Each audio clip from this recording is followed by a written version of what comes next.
పార్థసారథి గారు, నమస్తే మంజుల గారు, నమస్తే భానుప్రసాద్ గారు, మాధవీలత గారు, సురేంద్ర గారు, నమస్తే అండి. పూలారాణి గారు, నమస్తే అండి. ఇంతియాజ్ బేగం గారు, నమస్తే అండి. నమస్తే బద్రీనారాయణ గారు, నమస్తే హర్నాథ్ గారు, నమస్తే స్వాతి గారు.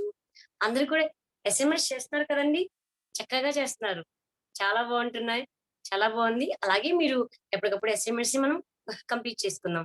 మీకు ఏ డౌట్స్ ఉన్నా సరే మన యొక్క ఫెసిలిటేటర్స్ మీకు చక్కగా చెప్తారండి. గైడ్ చేస్తారు. ఐవి లక్ష్మి గారు, నమస్తే అండి. శోభ గారు, నమస్తే అండి. హాయ్ దివ్యశ్రీ. Hi baby. ఎన్ని అసైన్‌మెంట్స్ చేసావురా? ఫింగర్స్‌తో చూపించు. ఎన్ని అసైన్‌మెంట్స్ కంప్లీట్ చేసావు? 3 చేసావు. అవునా? మిగిలినవి కూడా కంప్లీట్ చేసేసుకోవాలి. ఓకే. గుడ్. Very good. నమస్తే ఉమా గారు. నమస్తే అండి. అందరూ కూడా చక్కగా అసైన్‌మెంట్స్ కంప్లీట్ చేస్తున్నారు. మనకి ఇంకా రేపటితో అంటే ఈ రోజుతో మనకి మెయిన్ టాపిక్స్ అన్నీ కూడా మనకు కంప్లీట్ అయిపోతాయి. మనకి రేపు గెస్ట్ గెస్ట్ స్పీకర్ కూడా వస్తున్నారు మనకి. సో, రేపటితో మన యొక్క ఆ సెక్షన్స్ అన్నీ కూడా కంప్లీట్ అయిపోతున్నాయి. సో, మన అసైన్‌మెంట్స్ కూడా మనం కంప్లీట్ చేసేసుకుందాం. ఓకేనా పార్థసారథి గారు? పార్థసారథి గారు ఎన్ని చేశారండి? ఎన్ని అసైన్‌మెంట్స్ కంప్లీట్ చేశారు? అయ్యో! చేయండండి. మీరు మీరు అసైన్‌మెంట్స్ చేస్తే చక్కగా ఎంత ఇన్‌స్పైర్ అవుతారు అందరూ కూడా. చక్కగా చేయండండి. మీకెలా వీలైతే అలా. ఒక 2 మినిట్స్, ఒక 3 మినిట్స్ స్టార్టింగ్ చిన్న బిట్ తీసుకోండి. అలా ప్రతి అసైన్‌మెంట్‌కి మీ టైమ్‌ని పెంచుకుంటూ ఉండండి. భానుప్రకాష్ గారు నేమ్ అదుంది. అమ్మ మీ నేమ్ పెట్టుకోండమ్మా రీనేమ్‌గా. మాధవీలత గారు నమస్తే అండి. ఎన్ని చేశారండి అసైన్‌మెంట్స్ ఎన్ని చేశారు? ఎన్ని చేశారు? ఫింగర్స్ చూపించండి ఫింగర్స్. వావ్! 5 అసైన్‌మెంట్స్ కంప్లీట్ చేశారు. వెరీ గుడ్ అండి. సూపర్బ్! మనమైతే ఈరోజు ఆ సెక్షన్‌ని స్టార్ట్ చేసుకుందాం. ఈరోజు మన యొక్క సెక్షన్ మీకు ఆల్రెడీ పరిచయం. లాస్ట్ టైమ్ ఆల్రెడీ ఇంట్రొడ్యూస్ అయ్యారు. ఎవరు అంటే మనతో పాటు ఇంకొక మెంటర్ కూడా ఉన్నారు కదా! నీల గారు. సో, ఈరోజు మనకి టాపిక్ వచ్చేసరికి డెసిషన్ మేకింగ్ స్కిల్స్. ఈ టాపిక్‌ని చెప్పడానికి మనకి నీల గారు సిద్ధంగా ఉన్నారు. ఈరోజు మనం అంటే చాలా మందికేంటంటే లైఫ్‌లో ఒక డెసిషన్ తీసుకోవాలి అంటే ఏదైనా ఒక ప్రాబ్లమ్ కావచ్చు, ఒక సిట్యుయేషన్ వైస్‌గా కావచ్చు, లేకపోతే స్పీకింగ్ వైస్‌గా కావచ్చు. మనం ఏదైనా ఒక డెసిషన్ తీసుకోవాలంటే ఎలానా అని చెప్పి మనం ఆలోచిస్తూ ఉంటాం. సో, దాని గురించి మనకి కంప్లీట్ ఇన్ఫర్మేషన్ మనకి ఇవ్వడానికి మనకి నీలా మేడం సిద్ధంగా ఉన్నారు. భానుప్రకాష్ గారు నమస్తే అండి. ఓకే అండి. మనం మేడంని చక్కగా మన యొక్క స్మైల్స్ తోను, అలాగే మన యొక్క స్మైల్స్, మన యొక్క క్లాప్స్‌తో మనం ఏం చేయాలి? ప్లీజ్ వెల్కమ్ నీలా గారు. ప్లీజ్ వెల్కమ్ అండి. The Thank section you is so yours. much. Thank you so much, Vishwa ma'am. In fact, you are one of the reasons as to why I started with Impact Meeru, Ishwar Annaya, Sriram Garu, and all of you. And I'm glad that me dwara again I am being introduced for today's session. And hello Andy, Andarki. Hi. Assignments బాగా చేస్తున్నారా? అందరూ చక్కగా classes వింటున్నారా?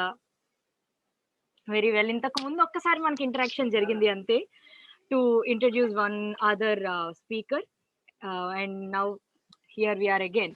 And ఈ రోజు మన topic వచ్చేసి decision making skills. మీ అందరికీ తెలిసిందే, నిర్ణయాలు తీసుకోవడం ఎలా అనే దాని గురించి మనం మాట్లాడుకుంటున్నాం. మనం ఫస్ట్ మాట్లాడుకునే ముందు, టాపిక్లోకి దిగే ముందు ఒక చిన్న స్టోరీతో మొదలు పెడదామండి. యాజ్ యూ ఆల్ నో, ఈ స్టోరీలో ఎవరి గురించి అంటే, ఒక వ్యక్తి ఉన్నాడు.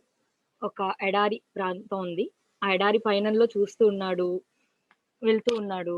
అతనికి సరిగ్గా బాగా ఎండగా ఉందన్నమాట.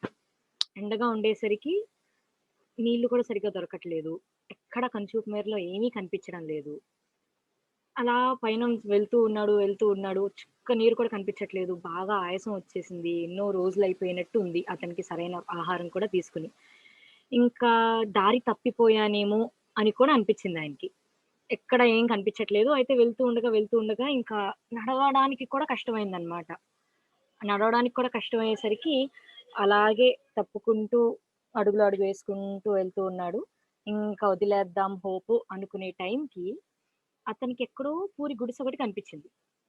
ఆ పూరి గుడిసె కనిపించేసరికి ఒక్కసారి ప్రాణం లేచొచ్చినట్టు అయిందనమాట.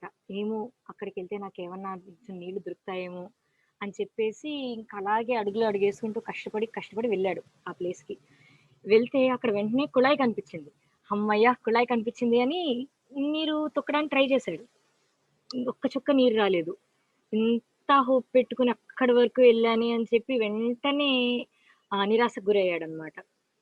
సరే ఇంక అయిపోయింది. ఇంకింతే నేనిలా అన్నమాట. నా అంతు అంటే నా ఎండ్ డేస్ అంటే ఇలా ఉంటాయన్నమాట. నేనెప్పుడు ఇలా ఎక్స్‌పెక్ట్ చేయలేదనుకుంటూ ఒక్కసారి రూమ్ చుట్టూ చూసాడు. చూస్తే అక్కడ ఎక్కడో కార్నర్‌లో ఒక వాటర్ బాటిల్ కనిపించింది. మళ్ళీ ఇంకొంచెం హోప్ అన్నమాట. మేబీ అందులో వాటర్ ఉన్నాయని చెప్పి దగ్గరికెళ్ళేసరికి చూసేసరికి అందులో నిజంగా వాటర్ ఉన్నాయి. కింద ఒక పేపర్ కూడా పెట్టుందన్నమాట. ఆ పేపర్ మీద ఏం పెట్టుంది అంటే, ఈ వాటర్ బాటిల్‌లో నీళ్లు ఉపయోగించి మీరు కుళాయిలో నింపండి. అప్పుడు అందులోంచి వాటర్ ఒస్తాయి. మళ్ళీ మీరు వాటర్‌ని ఉపయోగించుకున్న తర్వాత తప్పకుండా ఈ వాటర్ బాటిల్‌ని మళ్ళీ ఫిల్ చేసేసి పెట్టడం మర్చిపోవద్దు అని రాసుంది. వెనక్కి తిప్పి చూస్తే మళ్ళీ ఆ పేపర్‌ని వెనక్కి తిప్పి చూస్తే నెక్స్ట్ వాటర్ ఎక్కడ దొరుకుతాయి అనే మ్యాప్ కూడా అవైలబుల్‌గా ఉందన్నమాట దాంట్లో. అతనికి అర్థం కాలేదు ఏం చేయాలో అనేది. ఎందుకంటే మనం చూడండి. మనం ఒక వాటర్ కనుక లేకుండా ఒక్క రోజన్నా ఉండగలమా? అందులోనూ అలాంటిది ఎడారి లాంటి ప్లేస్‌లో, అస్సల ఇంకా మండుటెండల్లో, అలాంటి టైంలో ఎవరన్నా వాటరొస్తే ఎవరన్నా ఏం జేస్తారు? ముందు ఎనక చూడకుండా పేపర్ లేదు, ఏం లేదని జెప్పి ఓపెన్ జేసి గడగడ తాగేస్తారు ఎవరన్నా. కానీ అతను ఒక్కసారి ఆలోచించాడనమాట. ఇప్పుడు నేను నిజంగా ఈ వాటర్‌ని ఉపయోగించి ఆ కుళాయిలో నింపేసాననుకో, వాటర్ లేకపోతే నా పరిస్థితేంటి? అప్పుడెప్పుడో ఉండుండొచ్చు వాటర్. ఇప్పుడు లేకపోతే ఇప్పుడు నా చేతికందని ఈ వాటర్ కూడా దొరక్కపోతే నేను ప్రాణాలు కోల్పోవడం ఖాయం. కాబట్టి ఎలా అని చెప్పి ఆలోచించాడు. చేతులు వణికిపోయాయి ఆ వాటర్ బాటిల్‌ని ఇంకా బలవంతంగా తను నిగ్రహించుకొని, సరే ఇప్పుడు కనుక ఈ వాటర్ బాటిల్‌ని నేను తాగేస్తే నాలాగా ఎవరో బాటసారి రావచ్చు. అతనికి నీళ్లు అందే ఒక ఛాన్స్‌ని నేను పోగొట్టిన వాడినవుతాను. నిజంగా ఈ వాటర్ కన్నా నాకిప్పుడు దక్కాయనుకో, నేను చక్కగా ఇంకా నా దగ్గరున్న మిగతా బాటిల్స్‌ని కూడా నేను వాటర్‌లో ఫిల్ చేసుకోవచ్చు, తీసుకెళ్ళొచ్చు కదా! అని చెప్పి ఇంకా చివరికి గట్ డెసిషన్‌తో, ఇంట్యూషన్‌తో ట్రై చేద్దాం అని చెప్పి, ఆ కుళాయిలో వాటర్ పోస్తే చక్కగా నీళ్లొచ్చాయి. మళ్ళీ ఆ వాటర్ బాటిల్ నింపి అక్కడ పెట్టి, అలాగే తన దగ్గర ఏవైతే బాటిల్స్ ఉన్నాయో, ఆ బాటిల్స్ నిండా కూడా నింపుకున్నాడు. నింపుకుని ఇప్పుడు ఆ పేపర్ మీద నేను నిజంగా ఇది ట్రై చేశాను. ఇది ఖచ్చితంగా వర్క్ అవుతుంది అని చెప్పి ఇంకొక చిన్న పాయింట్ యాడ్ చేసి మరి పెట్టి ఎంతో ఆనందపడ్డాడు. పడి ఇంకా తర్వాత ఏం జరిగింది ఆ మ్యాప్ కూడా డైరెక్షన్స్ ఉన్నాయి కదా! నెక్స్ట్ ఏ ప్లేస్‌కెళ్ళాలి అనేది. అవి కూడా అతనికి దొరికాయన్నమాట. ఆ విధంగా ఆ టైంకి అతను ఆ డెసిషన్ తీసుకున్నాడు.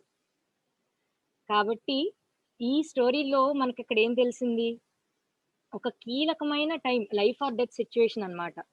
ఆ లైఫ్ ఆర్ డెత్ సిట్యుయేషన్‌లో అతను ఆ డెసిషన్ తీసుకోవడం వల్ల అతనికి మాత్రమే కాదు. నెక్స్ట్ ఎవరైతే రావాలో, ఎవరైతే రాబోతున్నారో వాళ్ళందరికీ కూడా ఎటువంటి ఇది జరగకుండా శ్రీరామ్ గారు. 1 సెకండ్ అండి. Just a second.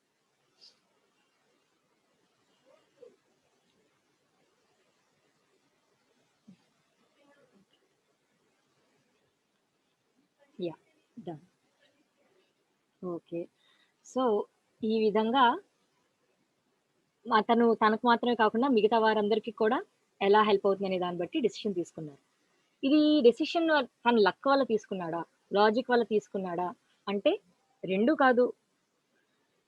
లేదా 2 అని కూడా చెప్పొచ్చు. నిర్ణయాలు ఏదో ఒక దాంట్లో మనం ప్రతిరోజు తీసుకుంటూనే ఉంటాం గదండీ! అన్ చిన్న చిన్న వాటిల్లోంచి. అంటే మనం చిన్నప్పుడు మనం చిన్నప్పుడు చిన్న పిల్లలయిపోయామనుకోండి. మన పేరెంట్సే తీసుకెళ్లారు ఒక ఐస్ క్రీమ్ షాప్‌కి. "నీకు ఏ ఫ్లేవర్ కావాలమ్మా?" అని అడుగుతారు. అది చిన్న చాయిస్. అది మీరు వెనిల్లా తీసుకోవాలా? చాక్లేట్ తీసుకోవాలా? అనేది ఒక డెసిషన్. అది కూడా చిన్న డెసిషనే. అలాంటి వాటి దగ్గర నుండి కెరియర్ ఎటువంటి తీసుకోవాలి? లేదంటే మీరు జాబే జాయిన్ అయిపోయారు. ఇలా రకరకాల ఆప్షన్స్ ఉన్నాయి. ఏ కంపెనీలో వర్క్ చేయాలి? లేదంటే అసలు కంపెనీయే జాబ్ అనే కాదు. ఎటువైపు స్టెప్ వేయాలి? మేబీ మీరు బిజినెస్ స్టార్ట్ చేయాలా? ఇంకేమన్నానా? ఇలాంటి చిన్న చిన్న వాటి నుంచి మేజర్ వాటి వరకు మనం ఖచ్చితంగా డెసిషన్స్ ఏదో ఒక విధంగా తీసుకుంటూనే ఉంటాం.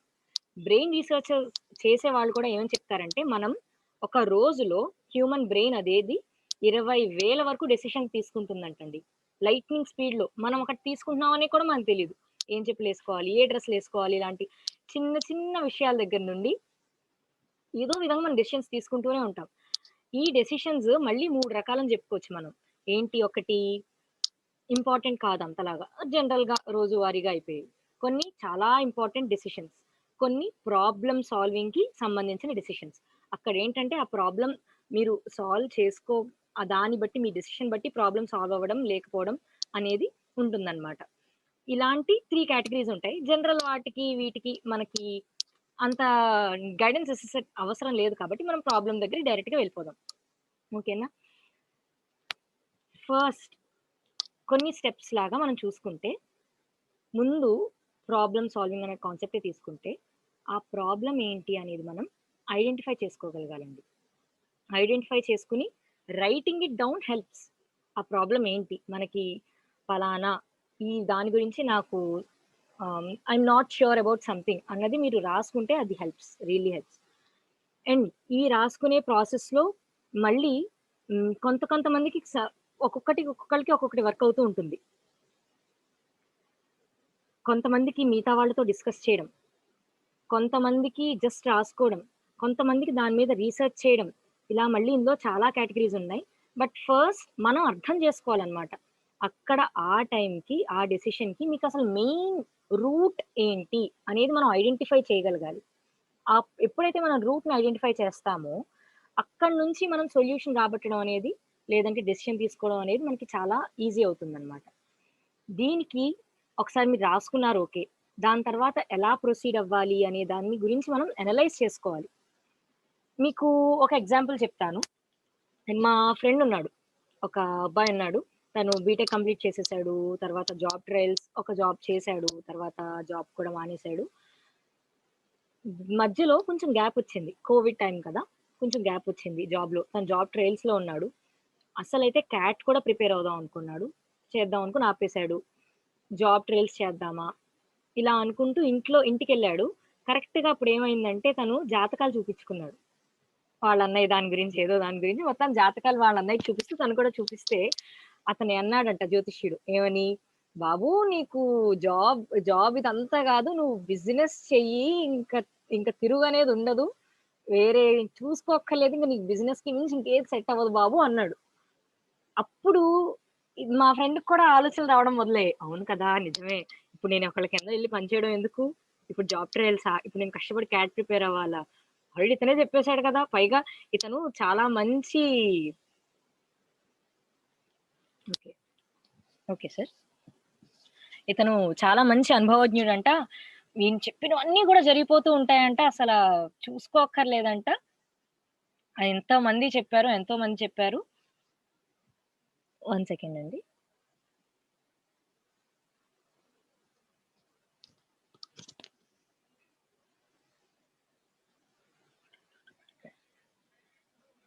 హ్మ్.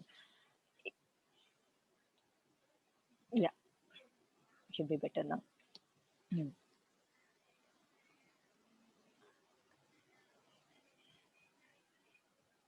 హ్మ్. వేరే చూసుకోక్కర్లేదు అని చెప్పి జ్యోతిష్యుడు ఎప్పుడైతే చెప్పాడో, ఇంకా తనకి ఇటువైపు మళ్ళేసిందనమాట. అంటే ఇప్పుడు నేను కష్టపడక్కర్లేదు, జాబ్ ట్రయల్స్ చేయక్కర్లేదు, ఏం చదువుకోక్కర్లేదు. డైరెక్ట్‌గా నేను బిజినెస్ పెట్టేస్తే చాలు అని చెప్పి ఈ మోడ్ ఆఫ్ దాంట్లో పడిపోయాడు. ఇదొక ఎగ్జాంపుల్ మాత్రమే. అయితే ఈ టైంలో నెసెసరీ డెసిషన్ తీసుకోవడానికి మనం మేబీ అది నిజమే అయ్యుండొచ్చు. జ్యోతిష్యుల మాట నిజమే అవ్వచ్చు. చాలా మందికి వర్క్ అయ్యుండొచ్చు. కానీ గుడ్డిగా వెళ్ళిపోవచ్చా? పలానా దాని గురించని. ఎందుకంటే ఆల్రెడీ కంప్లీట్ చేశాడు బీటెక్ మంచి పర్సెంటేజ్‌తో. జాబ్ ఇంతకుముందు చేసి ఉన్నాడు. ఇప్పుడు మళ్ళీ ట్రయల్సా? స్టడీసా? అంటే ఒక అర్థం. కేవలం ఆ ఒక్క మాట పట్టుకుని వెళ్ళిపోవడం అంటే అది ఎంతవరకు కరెక్ట్? ఎప్పుడన్నా ఇదొక ఎగ్జాంపుల్. సో, ఏం చేసుకోవాలి ఇలాంటి టైంలో? ప్రోస్ అండ్ కాన్స్ లిస్ట్ చేసుకోవాలి. మన స్ట్రెంగ్త్, వీక్‌నెస్ చేసుకోవాలి. కొంతమంది ఉంటారు. వాళ్ళేంటంటే జనాలందరితోనూ బాగా మాటకారనుకోండి. నిజంగా బిజినెస్‌కి హెల్ప్ అవుతుంది. లేదు నేను సైలెంట్‌గా ఉంటాను. నా పని నేను చేసేసుకుంటూ ఉంటాను అనే వ్యక్తా? లేదా నిజంగా తెలివితేటలు వాడే వ్యక్తా? ఎటువంటి సిట్యుయేషన్స్‌లో అన్నా సరే చాలా బాగా హ్యాండిల్ చేయగలిగే వ్యక్తా? అంటే కొంతమంది స్ట్రెస్ ఎప్పుడైతే పెడతారో వాళ్ళు అలాంటి టైంలో థ్రైవ్ అయిపోతూ ఉంటారు. అలాంటి టైంలో వాళ్ళకి చాలా split second correct super decisions వస్తూ ఉంటాయి. అలాంటి టైంలో వాళ్ళు అలైవ్‌గా ఫీల్ అవుతారు. అడ్రినలిన్ అంటారు. ఆ టైంలో బా రియాక్ట్ అవ్వగలుగుతారు. అలాంటి వాళ్ళ? ఇలాంటివన్నీ నా స్ట్రెంగ్త్స్ ఏంటి? నా వీక్‌నెసెస్ ఏంటి? డబ్బు నేను కరెక్ట్‌గా ఖర్చు పెడతానా లేదా? ఒకసారి బిజినెస్ స్టార్ట్ చేసిన తర్వాత నేను అందరిని నమ్మేస్తూ ఉంటానా? నమ్మి మోసపోతూ ఉంటానా? లేదంటే జనాల అంచనా నేను కరెక్ట్‌గా వేయగలుగుతానా లేదా? లేదంటే ఒక బిజినెస్సే పెట్టారనుకోండి. పెట్టిన తర్వాత వెంటనే క్లిక్ అవుతుంది అని ఉండదు. అంటే కొన్ని సంవత్సరాల వరకు మనం నిలదొక్కుకోవాలి గదా! అలా నిలదొక్కుకున్న ఫ్యామిలీ గాని ఇటువైపు నుంచి ప్రెషర్ రాకుండా ఉంటుందా? బిజినెస్సే స్టార్ట్ చేశారు. ఏదో ఒక దాంట్లో కాలు పెట్టేస్తే సరిపోదు గదా! ఏం ఆలోచించాలి? ఆ టైంలో మన కాంపిటీటర్స్ ఉన్నారా లేదా? దాని గురించి మనకి అవగాహన ఉందా లేదా? ఇలాంటివి ఇంకా ఎన్నో ఎన్నో ఆలోచిస్తూ ఉండాలి. ఇవన్నీ దేంట్లో ప్రాసెస్? ఎనాలిసిస్, అనలైజ్ తను pros and cons, strengths and weaknesses ఈ విధంగా అనలైజ్ చేసుకోవడం అనేది మనం చేసుకోవాలి. ఇది జస్ట్ ఎగ్జాంపుల్. అండ్ అలాగే ఆల్టర్‌నేట్ సొల్యూషన్స్ కూడా మనం డెవలప్ చేసుకోవాలి. ఈ ఆల్టర్‌నేట్ సొల్యూషన్స్ మనం ఎప్పుడు ఎలా డెవలప్ చేసుకోవచ్చు అంటే, రీసెర్చ్ చేసుకోవచ్చు. మనం దేని గురించన్నా అది ఏదో బిజినెస్సే అనుకోండి. రీసెర్చ్ చేయాలి. అలా రీసెర్చ్ అనేది మనంతట మనం చేసుకోవచ్చు. లేదంటే ఎప్పుడన్నా సరే అనుభవజ్ఞుల ద్వారా హెల్ప్ కూడా మనం తీసుకోవచ్చు. చాణక్యులు మనందరికీ తెలుసు కదా! చాణక్య నీతి అంటూ ఉంటాం కదా! ఆయన కూడా ఇచ్చిన ఎగ్జాంపుల్ అన్నమాట ఇది.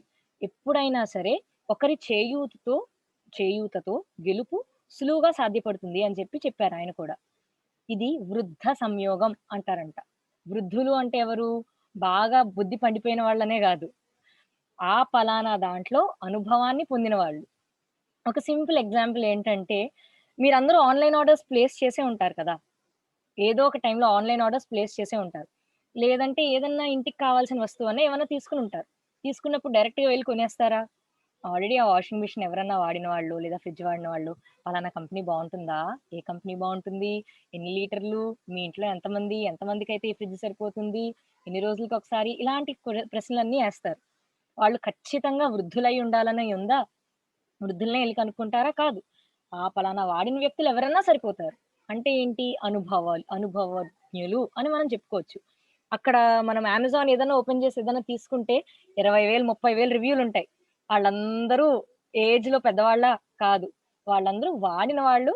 కాబట్టి వాళ్ళ అనుభవాన్ని మనం అడుగుతున్నాం. దీన్నే వృద్ధ సంయోగం అంటారనమాట.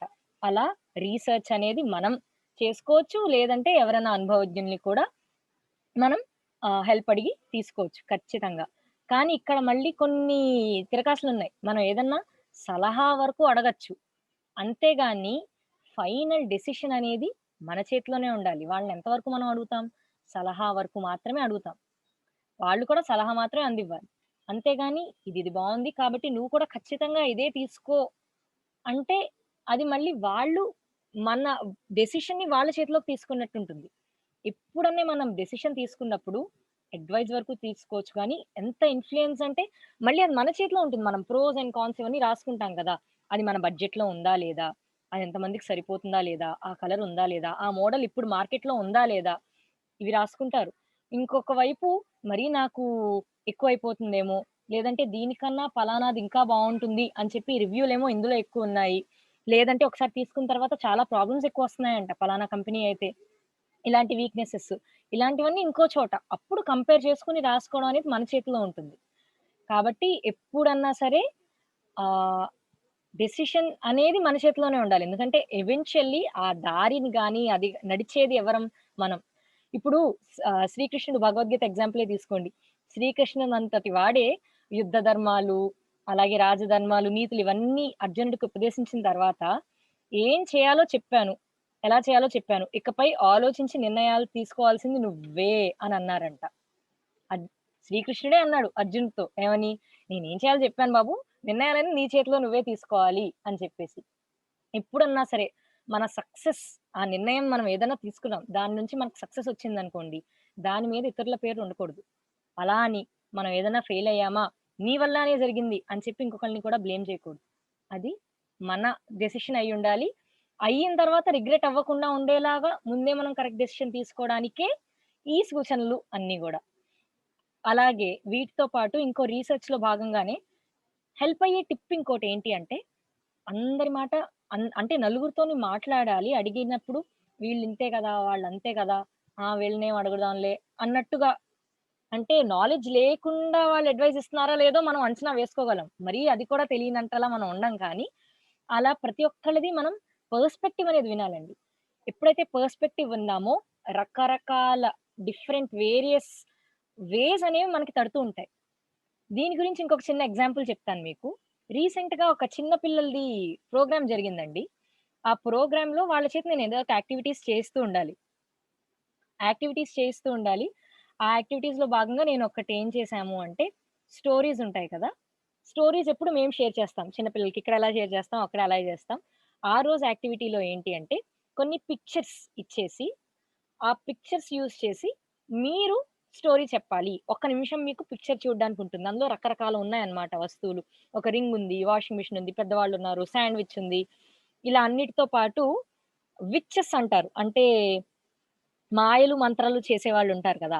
అలాంటి ఒక పిక్చర్ కూడా ఉందన్నమాట అందులో. మిగతా వాటన్నిటితో ట్రెడ్‌మిల్ ఉంది, పరిగెట్టే యంత్రం ఉంది, ఇవన్నీ ఉన్నాయి. వీటితో పాటు మధ్యలో అదొకటి ఉందన్నమాట. ఇన్నోవేటివ్‌గా పిల్లలు ఏం చెప్తారా చూద్దాం. ఎందుకంటే ఇమాజినేషన్ గదా! వాళ్ళకి ఎక్కడ ఇంకా ఎంత క్రియేటివిటీ ఉంటుందండి పిల్లలనేసరికి. సో, వాళ్ళ ఇమాజినేషన్ చూద్దాం అని చెప్పేసి ఆ రోజు అదిచ్చాం. ఇస్తే ఒక్కొక్కళ్ళు విచ్‌ని మాంత్రికురాలిని కథలోకి ఎలా తీసుకొచ్చారంటే, వింటుంటే అబ్బబ్బా! అద్భుతం అనిపిచ్చింది. ఒకళ్ళన్నారు కథంతా చెప్పుకుంటూ వచ్చారు. ఒక్క కథలో ఆ మాంత్రికురాలు మా పేరెంట్స్ నా బర్త్‌డే వచ్చింది. బర్త్‌డేకి గిఫ్ట్ కింద రింగ్ ఇచ్చారు. ఆ రింగ్‌ని ఒక మాంత్రికురాలొచ్చేసి ఎత్తుకెళ్ళిపోయింది అని ఒక పాప చెప్పింది. ఇంకొక బాబు 'హ్యారీ పాటర్' ఉంటుంది గదా! స్టోరీ. ఆ స్టోరీని మైండ్‌లో తెచ్చుకొని నాకు పలానా ఆ 'హ్యారీ పాటర్‌లో' ఏంటంటే ఒక ఇన్‌స్టిట్యూషన్‌లో మంత్రాలు, మాయలు చేసే వాళ్ళందరూ ఒక ప్లేస్ ఒక ఇన్‌స్టిట్యూట్‌కెళ్ళి మ్యాజిక్ ఇన్‌స్టిట్యూట్‌కెళ్ళి చదువుకుంటూ ఉంటారనమాట. అక్కడి నుంచి నాకు లెటర్ వచ్చింది. నాలో కూడా మ్యాజిక్ ఉందంట. నన్నక్కడ రమ్మన్నారు అని చెప్పి అలా తీసుకెళ్లారు. ఇంకొకళ్ళు కాస్ట్యూమ్ పార్టీ ఉంటుంది. నేను విచ్ కింద కాస్ట్యూమ్ పార్టీ యేసుకొనెళ్లి రెడీ అయ్యాను అని చెప్పి ఇంకొకళ్ళు తీసుకొచ్చారు. ఇంకొకళ్ళు నేనొకేదో సినిమా చూసాను. నా కలలో విచ్ వచ్చింది. నాకు ఆ కలలో వచ్చిన విచ్ అని చెప్పి ఆ విధంగా స్టోరీలోకి ఒక్కొక్కళ్ళు ఒక్కొక్క విధంగా ఇన్కార్పొరేట్ చేసుకుంటూ తీసుకెళ్లారు. ఉండడానికి చిన్న పిల్లలే. కానీ ఎంత క్రియేటివ్‌గా ఉన్నాయండి అసల వాళ్ళు చెప్పిన ఎగ్జాంపుల్స్. చిన్న పిల్లలే అని తీసేయడానికి లేదు. ఈ విధంగా పర్స్పెక్టివ్ అనేది ఎంతో వినూతనంగా ఉంటుంది. మనం అందరం we are not made equal కదా! సో, ఒక్కొక్కళ్ళు ఒక్కొక్క విధంగా అద్భుతంగా ఇలా చెప్పుకుంటూ వస్తారు. కాబట్టి ఎప్పుడన్నా సరే ఇలా అందరూ చెప్పే ఇవి కూడా పర్స్పెక్టివ్స్ కూడా మీరు తీసుకుంటూ ఉండొచ్చు. ఇవన్నీ తెలుసుకున్న తర్వాత ఇందులో ఒక బెస్ట్ సొల్యూషన్ ఏదన్నా ఉంటుంది గదా! దాన్ని మీరు చూజ్ చేసుకోవచ్చనమాట. ఆ బెస్ట్ సొల్యూషన్ చూజ్ చేసుకునే విధంలో మళ్ళీ మీనికి వేరే వేరే అడ్డంకులొస్తాయి. అవేంటో కూడా మనం చెప్తాము. ఎందుకంటే ఇందులో కొన్ని ట్రాప్స్ ఉంటాయి. ఈ ట్రాప్స్ బారిన పడకుండా ఉండడానికి మనం ట్రై చేస్తూ ఉండాలనమాట. దీనికి కొన్ని స్ట్రాటజీస్ కూడా ఉంటాయి. ఆ స్ట్రాటజీస్ కూడా మనం డిస్కస్ చేద్దాం. ఎందుకంటే ఉన్నతమైన స్థానం కన్నా ఉత్తమమైన వ్యూహం గొప్పది అనన్నారు. ఇది కూడా చాణక్యుల వారే చెప్పారు. అంటే ఏంటంటే, ఎంత మంచి పొజిషన్‌లో ఉన్నాము అనేదొక్కటే కాదు, దానికి ఎంత మంచి పొజిషన్‌లో ఉంటామా లేదా ఫైనల్‌గా అనేది ఒక్కటే తీసేసుకొని, దాన్ని మీరెలా చేస్తారు? దానికి మీరు తీసుకునే స్టెప్స్ ఏంటి? ఇలాంటివేం పట్టించుకోకుండా మంచి ఉన్నతమైన స్థానంలో నన్ను తీసుకెళ్ళి నిలబెడుతుంది కదా! అని చెప్పి డెసిషన్ తీసేసుకోవడం ఒక్కటే కాదు. దానికి తగ్గ మంచి స్ట్రాటజీ కూడా ఉండాలి. ఉన్నతమైన స్థానం కన్నా ఉత్తమమైన వ్యూహం గొప్పది. ఆ స్ట్రాటజీ ఎలా ఉండాలంటే మీకొక ఎగ్జాంపుల్ చెప్తా. 10, 10, 10. 10, 10, 10 అనే ఒక స్ట్రాటజీ ఉందండి. ఏంటి అంటే, మీరొక డెసిషన్ తీసుకున్నారు. ఇది తీసుకున్న తర్వాత ఒక 10 నిమిషాల తర్వాత దీని వల్ల ఏంటి? 10 నిమిషాల తర్వాత how is it going to change మీ లేదంటే ఆ నిర్ణయం వల్ల ఎవరైతే ఇన్‌ఫ్లూయెన్స్ అవుతారో అది మీరవ్వచ్చు, మీ కుటుంబ సభ్యులవ్వచ్చు, మీ కెరియర్ అంటే దానివల్ల మీ మీద ఆధారపడే వాళ్ళందరిది కూడా ఉంటుంది కాబట్టి, అలా 10 మినిట్స్ తర్వాత ఏం చేంజెస్ రావచ్చు. 10 సంవత్సరాల తర్వాత ఏం చేంజెస్ రావచ్చు. అలాగే దీనివల్ల ఏదైతే ఫలం ఉంటుందో అది ఎలా ఉండవచ్చు. అంటే ఎప్పుడైతే మనం ఈ 3 పాయింట్స్‌ని అంచనా వేసుకుంటామో, దీంట్లోనే ప్రెజెంట్ గురించొచ్చేస్తుంది, ఫ్యూచర్ గురించొచ్చేస్తుంది, అల్టిమేట్ రిజల్ట్ గురించి కూడా వచ్చేస్తుంది. కాబట్టి ఈ స్ట్రాటజీ నేను ఇంప్లిమెంట్ చేస్తున్నాను పలానా. ఇప్పుడు మీరు ఒక సాఫ్ట్‌వేర్ దాంట్లోకే వెళ్ళాలనుకుంటున్నారనుకోండి, లేదంటే ఒక యాక్టర్ అవ్వాలనుకుంటున్నారు. అది ఇప్పుడు ఆ క్షణానికి బావుండొచ్చు. నిజంగా మీ మీద చాలా మంచి గొప్ప ఇవి ఉంటూ ఉండొచ్చు. ఏమని, అబ్బా! నేనింత చేయగలను. నేనప్పుడో స్కూల్లో నాటకాలేసినప్పుడు ఇలా అన్నారు. నేను తర్వాత ప్లేస్‌లో వాటిలో కూడా చాలా వాటిలో చేశాను. అప్పుడు ఇలా అన్నారు. నా ఫ్రెండ్స్ కూడా అంటూ ఉంటారు. అబ్బా! నువ్వు యాక్టింగ్ కరెక్ట్‌గా సెట్ అవుతావురా! అని చెప్పి అందరూ మనకి సలహాలిస్తూ ఉంటారు. పర్స్పెక్టివ్స్ ఇస్తూ ఉంటారు. ఆ టైంకి మీరు ఊహించుకున్నారనుకోండి, అవును నిజమే. మీకింత ఫ్యాన్ ఫాలోయింగ్ ఉంది. మీకిన్ని మూవీస్ హిట్ అయ్యాయి, సక్సెస్ అయ్యాయి. ఇంతవరకు మీరెళ్లారు. రిమ్యూనరేషన్ ఇంత మంచి రిమ్యూనరేషన్ వచ్చేస్తుంది. ఇంకా ఆస్తులకి కొదవుండదు. ఇంతవరకు గాలిలో మేడలు వెళ్ళొచ్చు. కానీ ఆ క్షణానికి బావుండొచ్చు. కానీ నిజంగా దాన్ని ఇంప్లిమెంటేషన్‌లో పెట్టడానికి దగ్గరికొచ్చేసరికి ఇంకా చాలా చాలా వస్తూ ఉంటాయి. ఎందుకంటే ఎంత టైం సెటిల్ అవ్వడానికి ఎంత టైం పడుతుంది? మనకి దానికి కావాల్సిన గాడ్ ఫాదర్ లాంటి వాళ్ళెవరన్నా ఉన్నారా లేదా మనకు సపోర్ట్ చేయడానికి? ఎన్ని ఇయర్స్ పట్టొచ్చు మనకి క్లిక్ అవ్వడానికి. సో, 10 ఇయర్స్ తర్వాత నేను ఖచ్చితంగా చెప్పగలనా? అలా అని చెప్పి అలాంటి క్రియేటివ్ ఫీల్డ్ వైపు వెళ్ళనే కూడదు అని అనట్లేదండి. ఇవన్నీ కూడా ట్రై చేయండి. అంటే థింక్ అబౌట్ ఇట్. ఇలాంటివన్నీ కూడా కన్సిడర్ చేయాల్సుంటుంది ఈ వ్యూహంలో అని చెప్పి ఒక పాయింట్ మాత్రమే.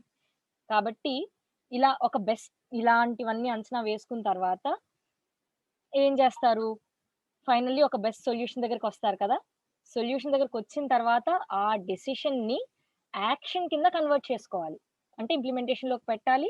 పెట్టిన తర్వాత మీరు మొదలుపెట్టి మొదలుపెట్టాను, అయిపోయింది అన్నట్టు కాకుండా ఫాలో అప్ చేస్తూ ఉండాలన్నమాట. ఎందుకు అంటే you are the decisions that you make in your life. మీరే డెసిషన్స్ తీసుకున్నారో, మీ లైఫ్‌లో మీరు అదే అవుతారు. ఒక చిన్న చేంజ్. మీరొక టీచర్ అవుతారా? లేదంటే ఒక సైంటిస్ట్ అవుతారా? లేదంటే ఇంకేదన్నా అవుతారా? ఒక డాక్టర్ అవుతారా? ఇలాంటివన్నీ ఒక చిన్న డెసిషన్ మీద. ఆఫ్‌కోర్స్ చాలా important decision. But you are what you make as a decision. కాబట్టి ఇది చాలా ఇంపార్టెంట్. అయితే ఈ డెసిషన్ ట్రాప్స్ అని చెప్పాను కదా! కొన్ని కొన్ని వస్తూ ఉంటాయి అడ్డంకుల్లాంటివి అని చెప్పి. అవేంటో కొంచెం డిస్కస్ చేసుకుందాం. ప్రస్తుతం యూత్‌నే తీసుకుంటే మాకు బోలెడన్ని ఆప్షన్స్ ఉన్నాయి. చిన్నప్పటి నుంచి అంటారనమాట. Sky is the limit. You can be anything you want. నీకేం కావాలంటే నువ్వు అది అవ్వచ్చు అని చెప్పి అంటూ ఉంటారు. మనం అలాగే పెరుగుతూ ఉంటాం. అదే మైండ్ సెట్‌తో పెరుగుతూ ఉంటాం. మనకి ఇప్పుడేంటంటే ఆప్షన్స్ ఎక్కువైపోయాయన్నమాట. నాకది ఇంట్రెస్టే, ఇది కావాలి, అది కావాలి. మరి నేనిప్పుడు ఏమవ్వాలి? అలా అని చెప్పి మీకు బోలెడన్ని ఎప్పుడైతే చాయిసెస్ వచ్చేస్తూ ఉంటాయో, అప్పుడు మీ బ్రెయిన్ కన్‌ఫ్యూజ్ అయిపోతుంది. ఏం చూస్ చేసుకోవాలి? ఇది బావుందే, అది బావుంది, ఇది బావుంది. దీనివల్ల కూడా డబ్బులొస్తాయి. దీంట్లో అయితే ఎంజాయ్ చేయొచ్చు. దీంట్లో అయితే బోలెడంత ఫ్రీ టైమ్ దొరుకుతుంది. దీంట్లో అయితే బాగా పలుకుబడొస్తుంది. అంటే మా పేరెంట్స్ కూడా అందరూ ప్రౌడ్‌గా ఫీల్ అవుతూ ఉంటారు. ఈ డెసిషన్ తీసుకుంటే నేను ఔట్ ఆఫ్ కంట్రీ వెళ్ళొచ్చు. ఇలాంటి చాలా ఆప్షన్స్ ఉండడం వల్ల ఒక డైలమాలో పడిపోతాం.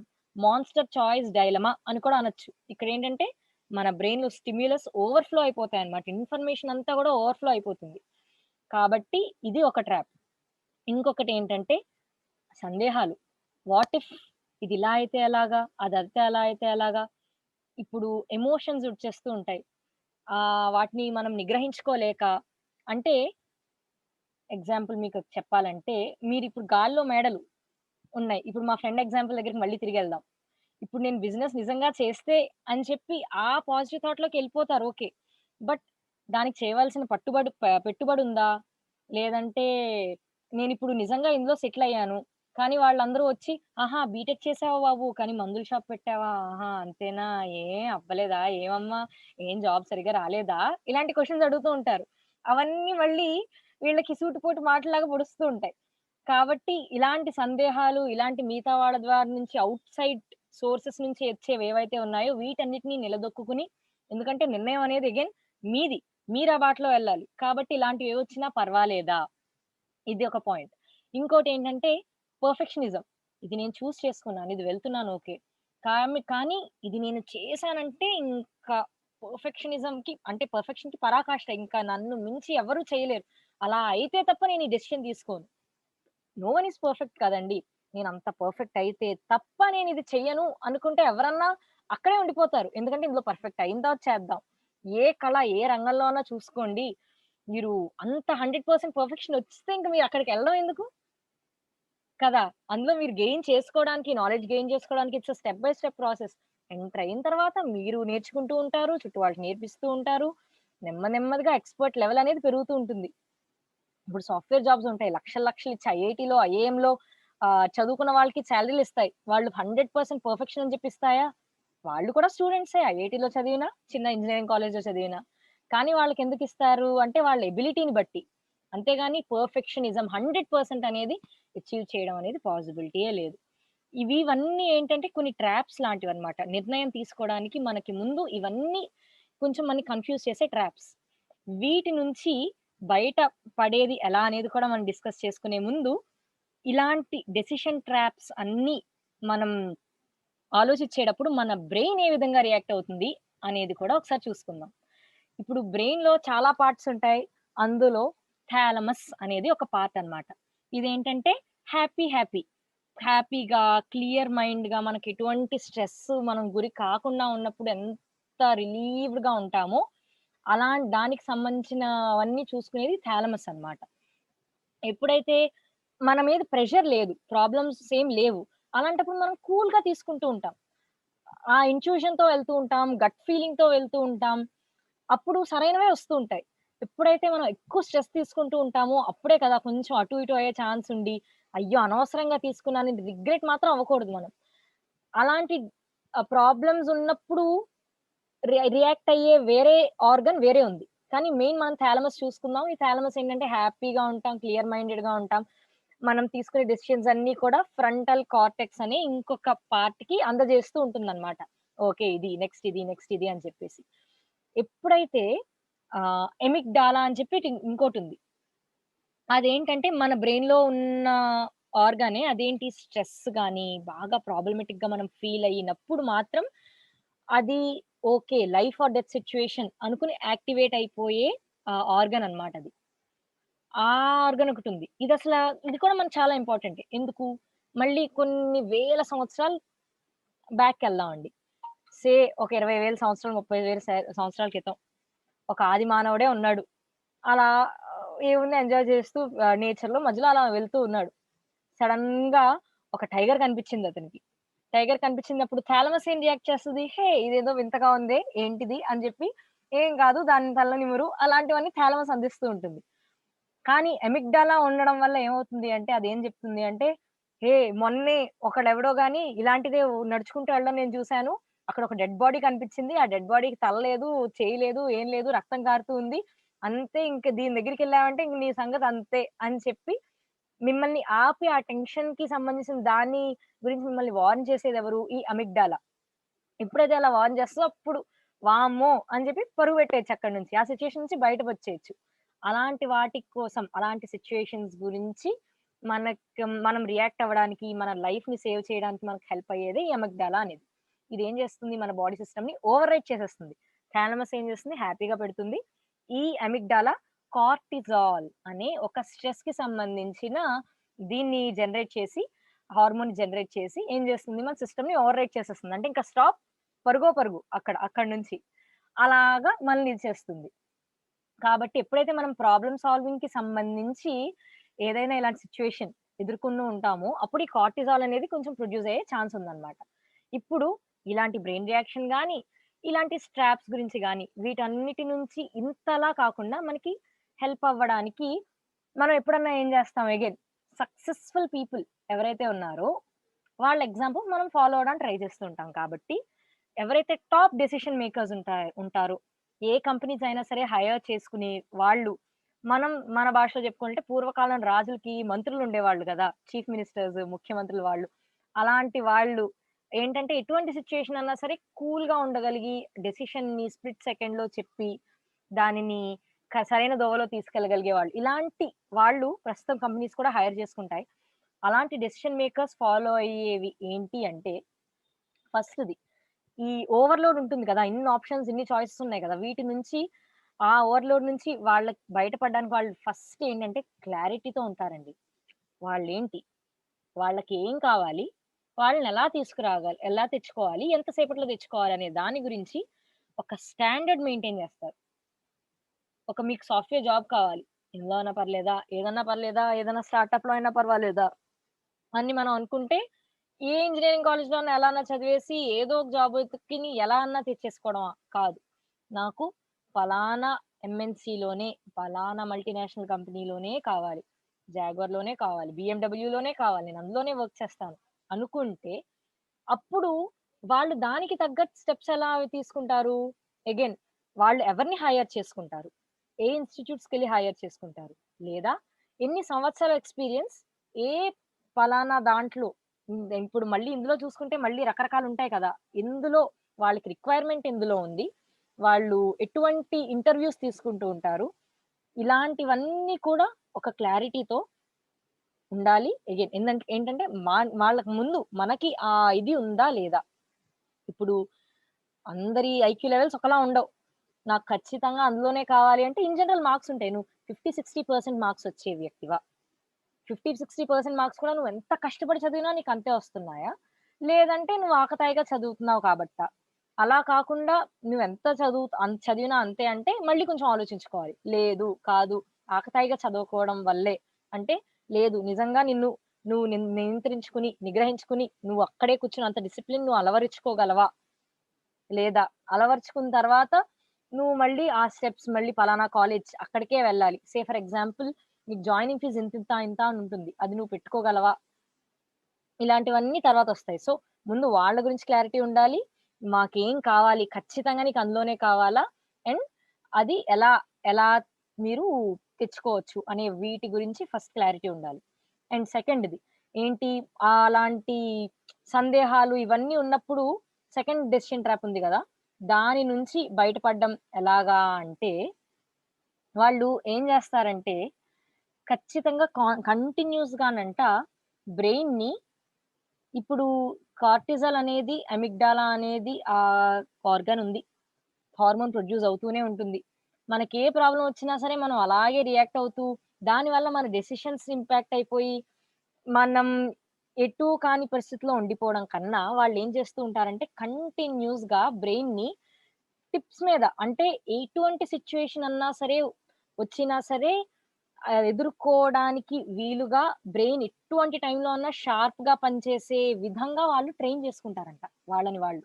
ఏ విధంగా? కంఫర్ట్ జోన్‌లో ఉండరు. మీరొకటి చేస్తారు. మనం అందరం ఆటో ట్యూన్. Simple example. మీరింట్లో ఉన్నారు. కంటిన్యూస్‌గా ఇప్పుడు 10 డేస్ ఇంట్లోనే ఉన్నారు. మీరు వైఫై ఆఫ్ చేసుకుంటారు. ఆన్ చేసుకుంటారు తిరిగి. కదా! వైఫై ఆన్ చేసుకుంటూ ఉంటారు. బయటికెళ్ళాల్సొచ్చింది. నెట్ ఆఫ్‌లో ఉంది. వెంటనే మీరు వైఫై ఆన్ చేసుకుంటారా? డేటా ఆన్ చేసుకుంటారా? మొబైల్ డేటాలు? వైఫై ఆన్ చేసుకుంటారు. ఎందుకంటే 10 రోజుల నుంచి మీకదే అలవాటయిపోయింది. లేదు మీ ఇంట్లో వైఫై ఏదో పోయింది. ఒక 10 రోజుల్లో రిపేర్ వచ్చింది. లేదా బయటికెళ్లారు. ఇన్నాళ్ళు డేటా ఆన్ చేసుకుంటూ ఉన్నారు. వెంటనే మీకు వైఫై వచ్చిన తర్వాత మీకు వైఫై ఉందని తెలుసు. కానీ ఒక 2, 3 రోజుల వరకు గూడా ఏం జేస్తారు? డేటా ఆన్ చేసుకుంటారు. వైఫై ఉన్నారని తెలిసినా సరే. ఎందుకంటే ఒక ఆటో ట్యూన్. ఆటోమేటిక్‌గా అలా ఎళ్ళిపోతుంది. మజిల్ మెమరీ అవ్వచ్చు, ఏదన్నా అవ్వచ్చు. ఎట్ ద టిప్ అనేది దాని మీద ఉండరు. ఆ కంఫర్ట్ జోన్‌లోకెళ్ళిపోతారు. కూల్‌గా వెళ్ళిందే కదా! పైగా చాలా మంది దాని నుంచి బయటకి రావడానికి ఇష్టపడరు. మీరు సరైన డెసిషన్స్ తీసుకోవాలి అంటే అగైన్ ఇక్కడేంటంటే మీ బ్రెయిన్‌ని దానికి ట్యూన్ చేసుకుంటూ ఉండాలి. ఎటువంటి డెసిషన్‌లో, ఎటువంటి టైంలో అన్నా కూల్‌గా ఉన్నామా లేదా? అలాంటి దాంట్లో మీరెప్పుడైతే బ్రెయిన్‌ని ట్యూన్ చేసుకుంటూ ఉంటారో అగైన్ అక్కడ హెల్ప్ అవుతుంది. అండ్ ఇంకొకటేంటంటే నాకు ఇది ఒక టిప్ అండి. ఇంకో థర్డ్ టిప్ దగ్గరకొచ్చేసరికి ఇలాంటి సంశయాలు చాలా ఎక్స్‌ట్రా ఉన్నప్పుడు ఏం చేయాలి అంటే, ఈ టాప్ డెసిషన్ మేకర్స్ ఎవ్వరు 100% ఇన్ఫర్మేషన్ వాళ్ళకొస్తేనే నెక్స్ట్ అడుగు వేయడం అనేది ఉండదంటండి. 80% వాళ్ళకి ఇన్ఫర్మేషన్ వచ్చిందా లేదా? 80% దీనికి ఏదన్నా పలానా డెసిషన్ తీసుకోవడానికి మెయిన్ కీలకమైన ఇన్ఫర్మేషన్ అంటారు చూడండి. అది 80% వస్తే క్యారీ ఔట్ చేయడానికి వాళ్ళు చాలు. ఇంకా వేరే వెనక్కి తిరిగి ఆలోచించరు. వాళ్ళు ప్రొసీడ్ అయిపోతారనమాట. ఆ 80% ఇన్ఫర్మేషన్‌తో. సో, ఆ 80% అనేది ఉంటే చాలు. ఆ రూల్ మనం ఫాలో అయితే చాలు. ఇంకొకటేంటంటే వాళ్ళకి తెలుసు. ఏమని? పర్ఫెక్షనిజం అనేది ఉండదు. అంటే 100% పర్ఫెక్ట్ అనేది ఎవ్వరూ ఉండరు. కాబట్టి నేను చేస్తే ఇంకలా దిగిపోవాలంతే అన్నంత ఓవర్ ఎక్స్‌పెక్టేషన్స్ పెట్టుకొని, అది రాకపోతే ఇంకా లేదు సరిగ్గా చేయకుండా ఉండాల్సింది అని చెప్పి మళ్ళీ మనం తీసుకున్న డెసిషన్ నుంచి ఇంకా రిగ్రెట్ అయిపోతూ, ఇలాంటి వరకు వెళ్ళకుండా పర్ఫెక్షనిజం అనేది పాసిబుల్ కాదు. మీరు చేస్తున్నంత సేపు మీరు దాని వల్ల మీకు పరోక్షంగా ఎటువంటి ఇది లేకుండా మీరు అనుకున్నది అయిందా లేదా? ఇప్పుడు ఆ జాబే ఉంది. ఆ జాబ్‌లో మీకొచ్చింది. వచ్చింది గదా! అక్కడికి ఇంక అంతే హ్యాపీ. అంతేగాని ఇది నేను డైరెక్ట్‌గా వెంటనే పైకెళ్ళిపోవాలి. వెంటనే ఇంక సో అండ్ సో దీనికెళ్ళిపోవాలి. ఇప్పుడు వచ్చామో లేదో అలా ఉండాలి నా పెర్ఫార్మన్స్ అంటే అది వెంటనే it doesn't build over a day. అది it takes years and years and years కదా! ఎవరన్నా సరే ఆ పొజిషన్‌కెళ్ళడానికి. అలాంటి పర్ఫెక్షనిజం మీకు అప్పటికప్పుడు ఆ సెకండ్‌కి వచ్చేస్తుందా? లేదా? అనే దాని గురించి మీరు అంతగా ఇదవ్వకండి. It takes time. కాబట్టి పర్ఫెక్షనిజం గురించి అంతగా ఆలోచించొద్దు. Believe that no one is perfect and no one is 100% perfect. So, ఈ టిప్స్‌ని మీరు ఫాలో అవుతూ ఉండగలిగితే చాలండి. ఏమైనా డౌట్స్ ఉంటే తప్పకుండా అడగొచ్చు. This is our decision making skills class.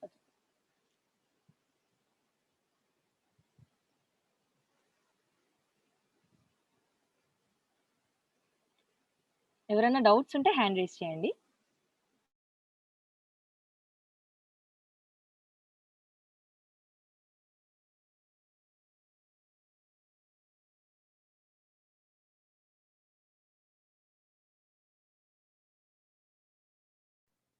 నీలా గారు మ్యూట్ లో ఉన్నారు మీరు.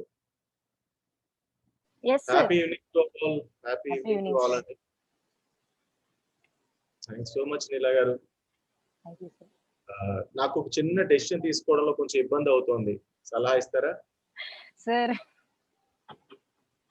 సాల్వ్ చేయండి. సార్ చెప్పండి సార్. నిజంగానే ప్రాబ్లం ఉంది. పర్సనల్ గా చెప్తారా? ఇక్కడ చెప్తారా? చెప్పండి సార్. Very good. నాకు ఒక పాత కారు ఉంది. Yes sir. ఆ కారు అమ్మేసి కొత్త కారు కొనుక్కోవాలి. Yes sir. ఆ కారు అమ్మేస్తే ఎక్కువ డబ్బులు రావట్లేదు. ఆ! కొత్త కారుకేమో కనీసం ఇంకొక 5-6 లక్షలైనా అప్పు చేయాలి.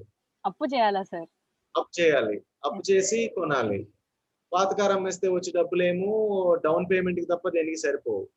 సరే అప్పు చేసి కారు కొన్న తర్వాత ఎవ్రీ మంత్ దానికి ఇన్‌స్టాల్‌మెంట్, వడ్డీ.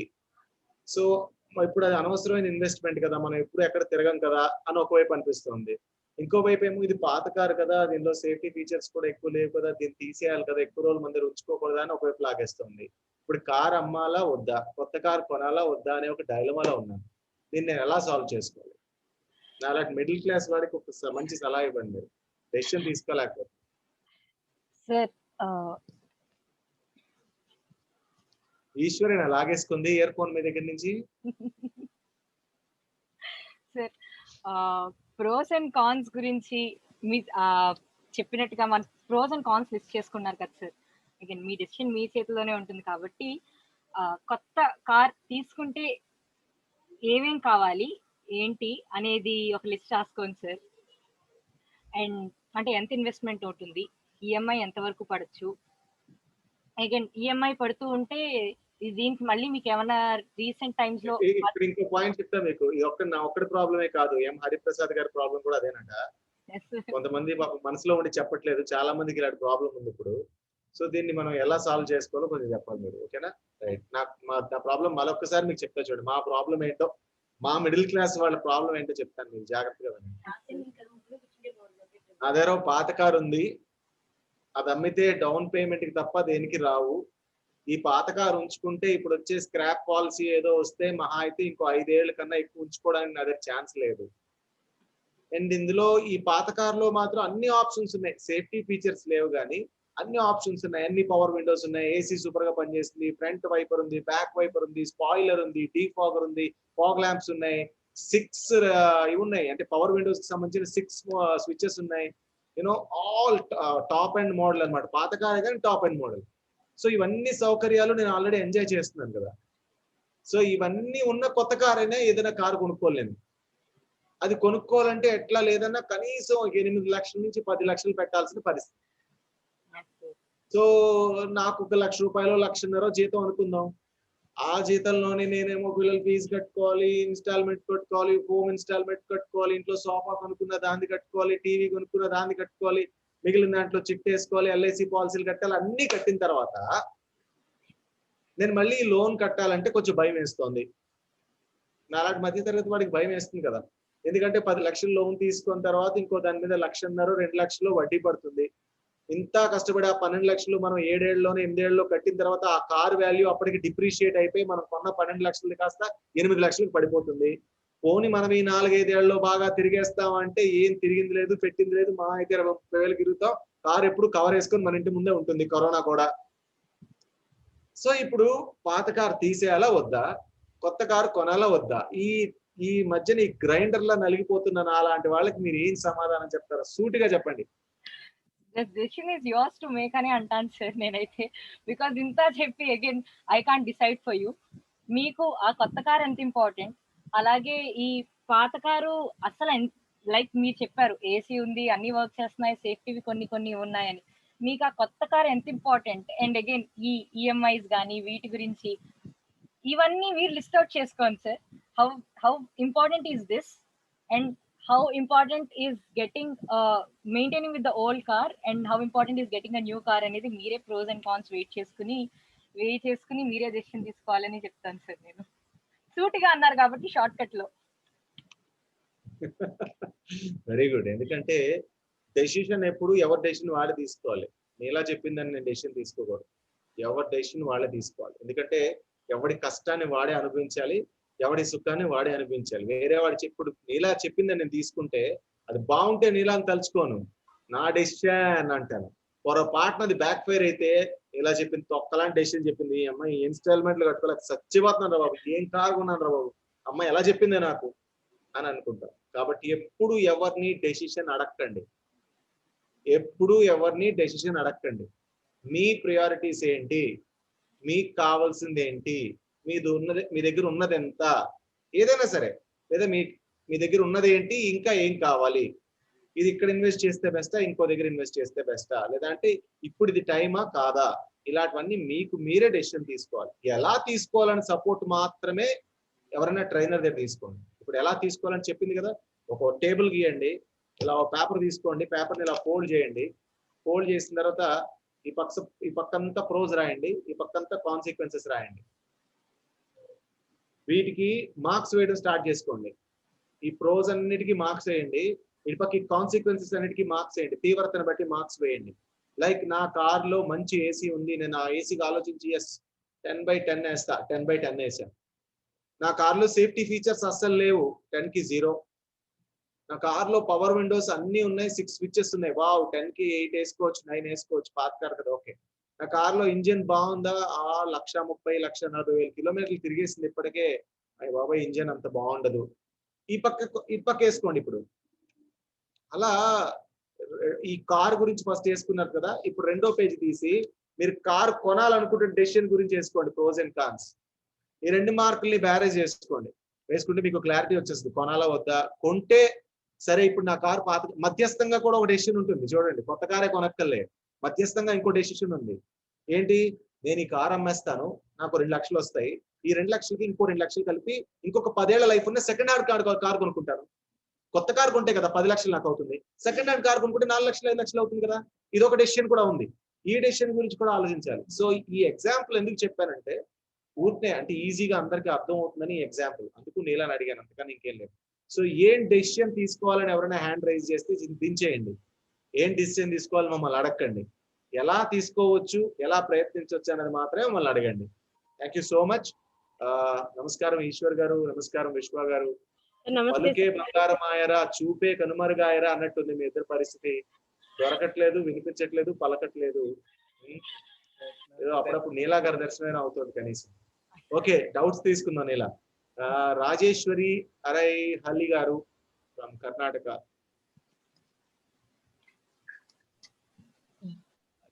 సార్ ఈ డౌట్ మీకే సార్, నేను మీకే అడగాలనుకుంటున్నాను సార్.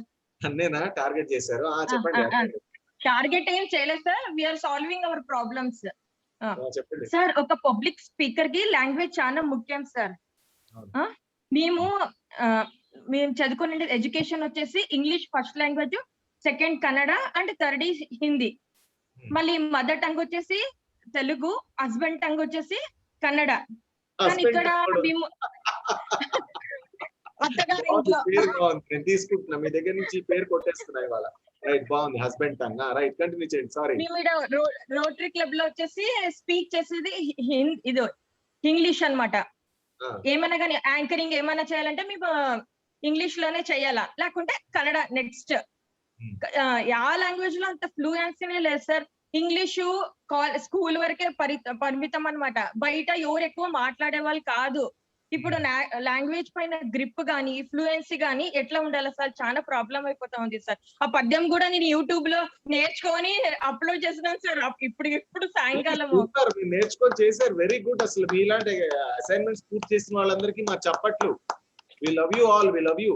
మీలో ఆ కసి ఉంది చూసారా, ఆ కసికి మా జోహార్లు. థ్యాంక్ యూ, చేయండి అలా. అండ్ ఇప్పుడు గంపా నాగేశ్వరరావు గారు ఆడియో ఒకటి వినిపించాను మీ అందరికి, ఎప్పుడు వాయిస్ మాడ్యులేషన్ లో. ఏంటో ఆడియో, ఆయన ఏమంటారు? స్విమ్మింగ్ చేస్తూ వస్తుందా చూస్తూ వస్తుందా? ఇంగ్లీష్ కూడా అలాంటిదే, చూస్తే రాదు, చేస్తేనే వస్తుంది.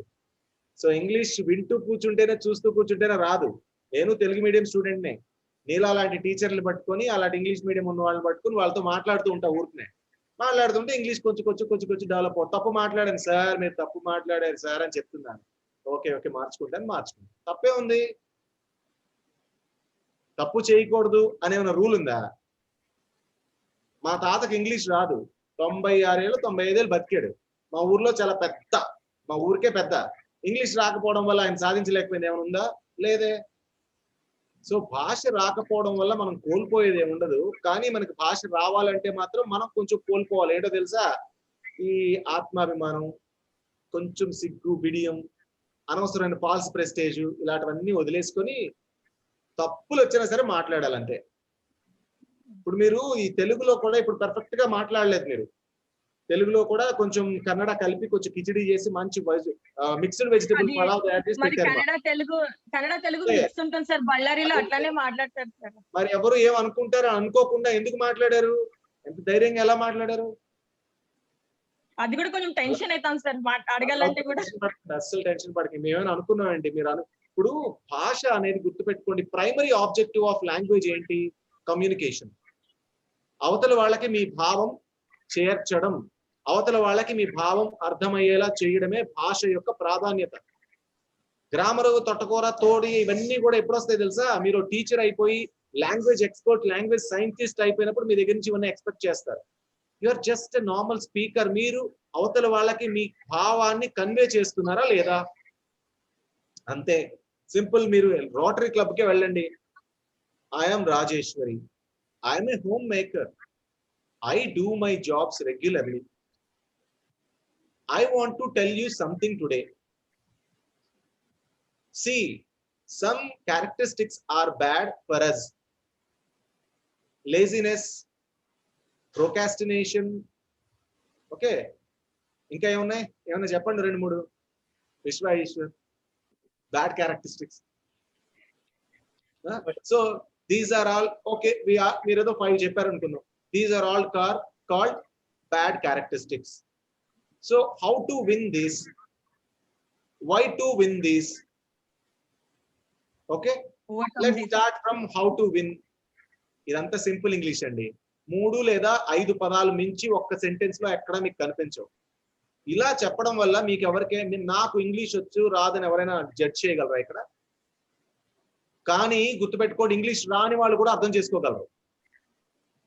ఇదే విషయాన్ని నేను ఒక మంచి స్ట్రాంగ్ జార్గన్ వాడేసి దాన్ని రుబ్బేసి ఒక కాంప్లెక్స్ సెంటెన్స్ తయారు చేసి కొడితే నాలాంటి వాళ్ళకి, ఈశ్వర్ లాంటి వాళ్ళకి అర్థం కాదు. విశ్వాన్ని ఎలా అర్థం చేసుకుంటారు? ఏమి ఈశ్వర్, మన ఇద్దరం బెబ్బే మెమ్మే అంటాం. అక్కడ మనకు అవసరమా అంత ఇంగ్లీష్? సో మేము సింపుల్ ఇంగ్లీష్ లోనే మాట్లాడతాం, మీరు సింపుల్ ఇంగ్లీష్ లోనే మాట్లాడండి. ఎవ్వరు ఏం అనుకోరు. మీ భావాన్ని కమ్యూనికేట్ చేయడానికే భాష. అది ఎప్పుడు ఇక్కడ గుర్తుపెట్టుకోండి. శశి థరూర్ లా మాట్లాడితే అందరికి అర్థం కాదండి. శశి థరూర్ యూట్యూబ్ లో ఎలీట్ గ్రూప్ కే స్టార్. కానీ మీకు మాసెస్ అందరికి స్టార్లను వెతకండి, వాళ్ళు సింపుల్ ఇంగ్లీషే మాట్లాడతారు.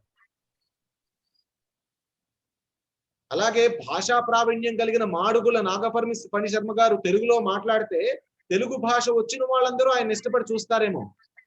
కానీ సరళంగా చాగంటి కోటేశ్వరరావు గారు, గరికపాటి గారు సరళంగా మాట్లాడితే వాళ్ళు కోట్ల మంది మాసెస్ చూస్తున్నారు. అక్కడ భాష కన్నా కూడా భావానికి ఇంపార్టెన్స్ ఎక్కువ, ప్రాధాన్యత, తెలుగులో ప్రాధాన్యత ఎక్కువ. కాబట్టి మీరు భాష కన్నా కూడా భావం మీద దృష్టి ఎక్కువ పెట్టండి. ఆ భావాన్ని ఎంత సింపుల్ గా చెప్పగలను అనేది ప్రయత్నించండి. సింపుల్ సెంటెన్సెస్ తో ఫస్ట్ స్పీచ్ ని తయారు చేసుకోండి, మాట్లాడండి. ఆ తర్వాత నుంచి మీరే మాట్లాడుతుంటారు, ఇంకెవరిని అడుగు. నా దగ్గరికి కూడా రారు మీరు అసలు ఎప్పుడు. This guy always talks in Telugu buddy, I want English classes only అంటారు. సరే, thanks so much sir. Okay, Parthasarathi గారు నమస్కారం సార్, బాగున్నారా? నమస్కారం సార్, వాయిస్ భలే ఉంటుంది, వినండి అందరూ. నమస్కారం సార్. సార్ నాకు ఒక పాయింట్ ఏంటంటే, ఇక్కడ నాన్ కంఫర్ట్ జోన్ ట్రైనింగ్ చేసుకోవడం ఎలాగా అనేది తెలుసుకోవాలని సార్. నాన్ కంఫర్ట్ జోన్, అదొక జోన్ కూడా ఉందా? స్పెషల్ మేడం అంటే successful people non comfort zone ని ట్రైనింగ్ చేసుకుంటారు వాళ్ళ మైండ్ ద్వారా అని చెప్పారు మేడం. సో దాని గురించి కొంచెం వివరణ కావాలని కోరుకుంటున్నాను. ఆల్రెడీ నీలా గారు చెప్పారా? Sorry. Okay okay, right right. Neela గారు, మీ నాన్ కంఫర్ట్ జోన్ గురించి ఎక్స్ప్లెయిన్ చేయమని అడుగుతున్నారు. దాన్ని ఎలా? అన్మ్యూట్ చేసుకోండి. ఓకే సార్, కంఫర్ట్ జోన్ లో మనం ఇప్పుడు ఉంటూ ఉంటాము. అయితే కంఫర్ట్ జోన్ కాని విధంగా మనం ట్రైన్ చేసుకుంటూ ఉండాలి అంటే, రోజు చేసేవి కాకుండా కొత్త కొత్త సిచ్యువేషన్స్ లో వేరే వేరే సిచ్యువేషన్స్ కి సంబంధించి ఆ టైంలో అలా రియాక్ట్ అవుతాం. సంథింగ్ దట్ ఆర్ అంటే మీరు యూజ్ కానివి, మీరు వేరే వేరే సిచ్యువేషన్స్ లో మిమ్మల్ని మీరు పెట్టుకుని try to think in that perspective అండి. అంటే అలా అవ్వచ్చు, లేదంటే మీరు రోజు ఫర్ ఎగ్జాంపుల్ చిన్న చిన్న వాటితో మనం మొదలు పెట్టచ్చు అనమాట. కొంతమందికి ఏంటి అంటే, బాగా వర్కౌట్ చేసినప్పుడు బాగా ఆయాసం వస్తుంది. ఆ టైంలో వెళ్ళి ఏమన్నా చేయమంటే ఆ టైం ఏం చేసినా సరే కొంచెం సేపు మైండ్ అలా ఫ్రీజ్ అయిపోతుంది. కొంతమందికి స్టేజ్ ఎక్కి ఏదైనా చేయమంటే వెంటనే ఫ్రీజ్ అయిపోతూ ఉంటుంది. కొంతమందికి ఆడవాళ్ళ దగ్గర మాట్లాడడం భయం, కొంతమందికి మగవాళ్ళ దగ్గర మాట్లాడడం భయం. ఇలా ఈ స్ట్రెస్ రిలేటెడ్ హార్మోన్ ఎప్పుడెప్పుడు ప్రొడ్యూస్ అవుతుంది అంటే, మనం ఇబ్బందికరమైన సిచ్యువేషన్స్ లో ఉన్నప్పుడు. అలాంటివేమో మనకు తెలుస్తూ ఉంటాయి కదా. ఇంట్రోవర్ట్స్ ఉన్నారనుకోండి, వాళ్ళకి బయటికి వెళ్ళడానికి కొంచెం ఇదిగా ఉంటుంది అనమాట. కొంతమందికి షాపులకి వెళ్ళి తాగడం అంటే ఇష్టం ఉండదు. కొంతమందికి బద్ధకాలు ఎక్కువ ఉంటాయి. ఇలా ఏవైతే ఇష్టం లేని పనులు, లేదంటే ఇబ్బందికరంగా వాళ్ళు ఫీల్ అయ్యే సిచ్యువేషన్స్ ఏవైతే ఉన్నాయో, అవి మరీ ఇబ్బంది అంటే వెళ్ళి రోడ్డు మధ్యలో వెహికల్ ఆపేసి నేను అక్కడ నుంచుని అక్కడ డెసిషన్ తీసుకుంటా అలాంటివి కాదు. చిన్న చిన్నవి రోజువారీ వాటిలో అలాంటి సిచ్యువేషన్స్ లో మనల్ని మనం పెట్టుకుంటూ ఆ టైంలో మనం ట్రైన్ చేసుకుంటే సరిపోతుందండి. Right madam, thank you so much. Thank you Parthasarathi గారు. ఎస్, సరస్వతి గారు.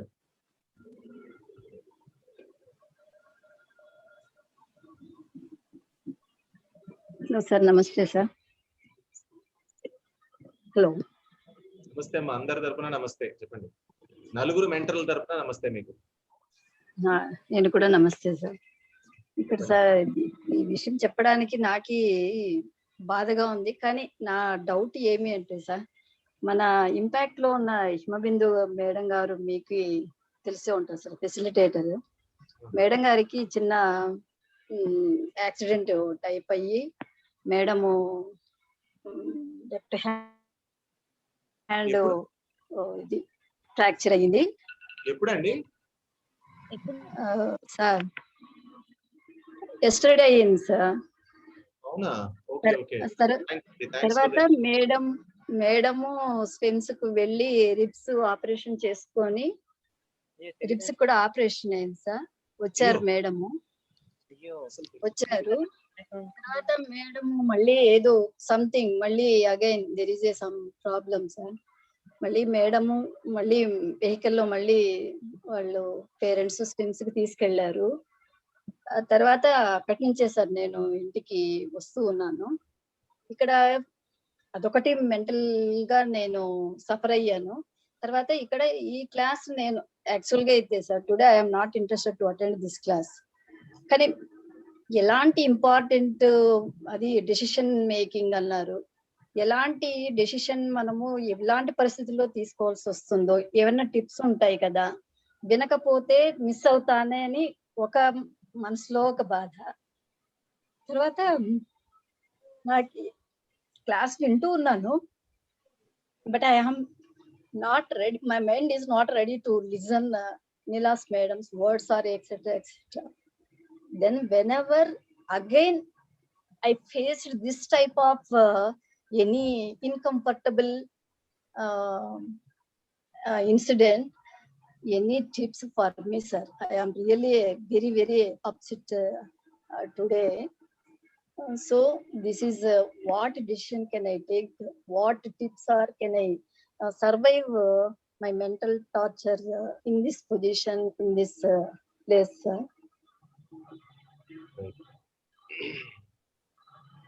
మా అందరి మనసులకి చాలా దగ్గరైన వ్యక్తి ఆవిడ.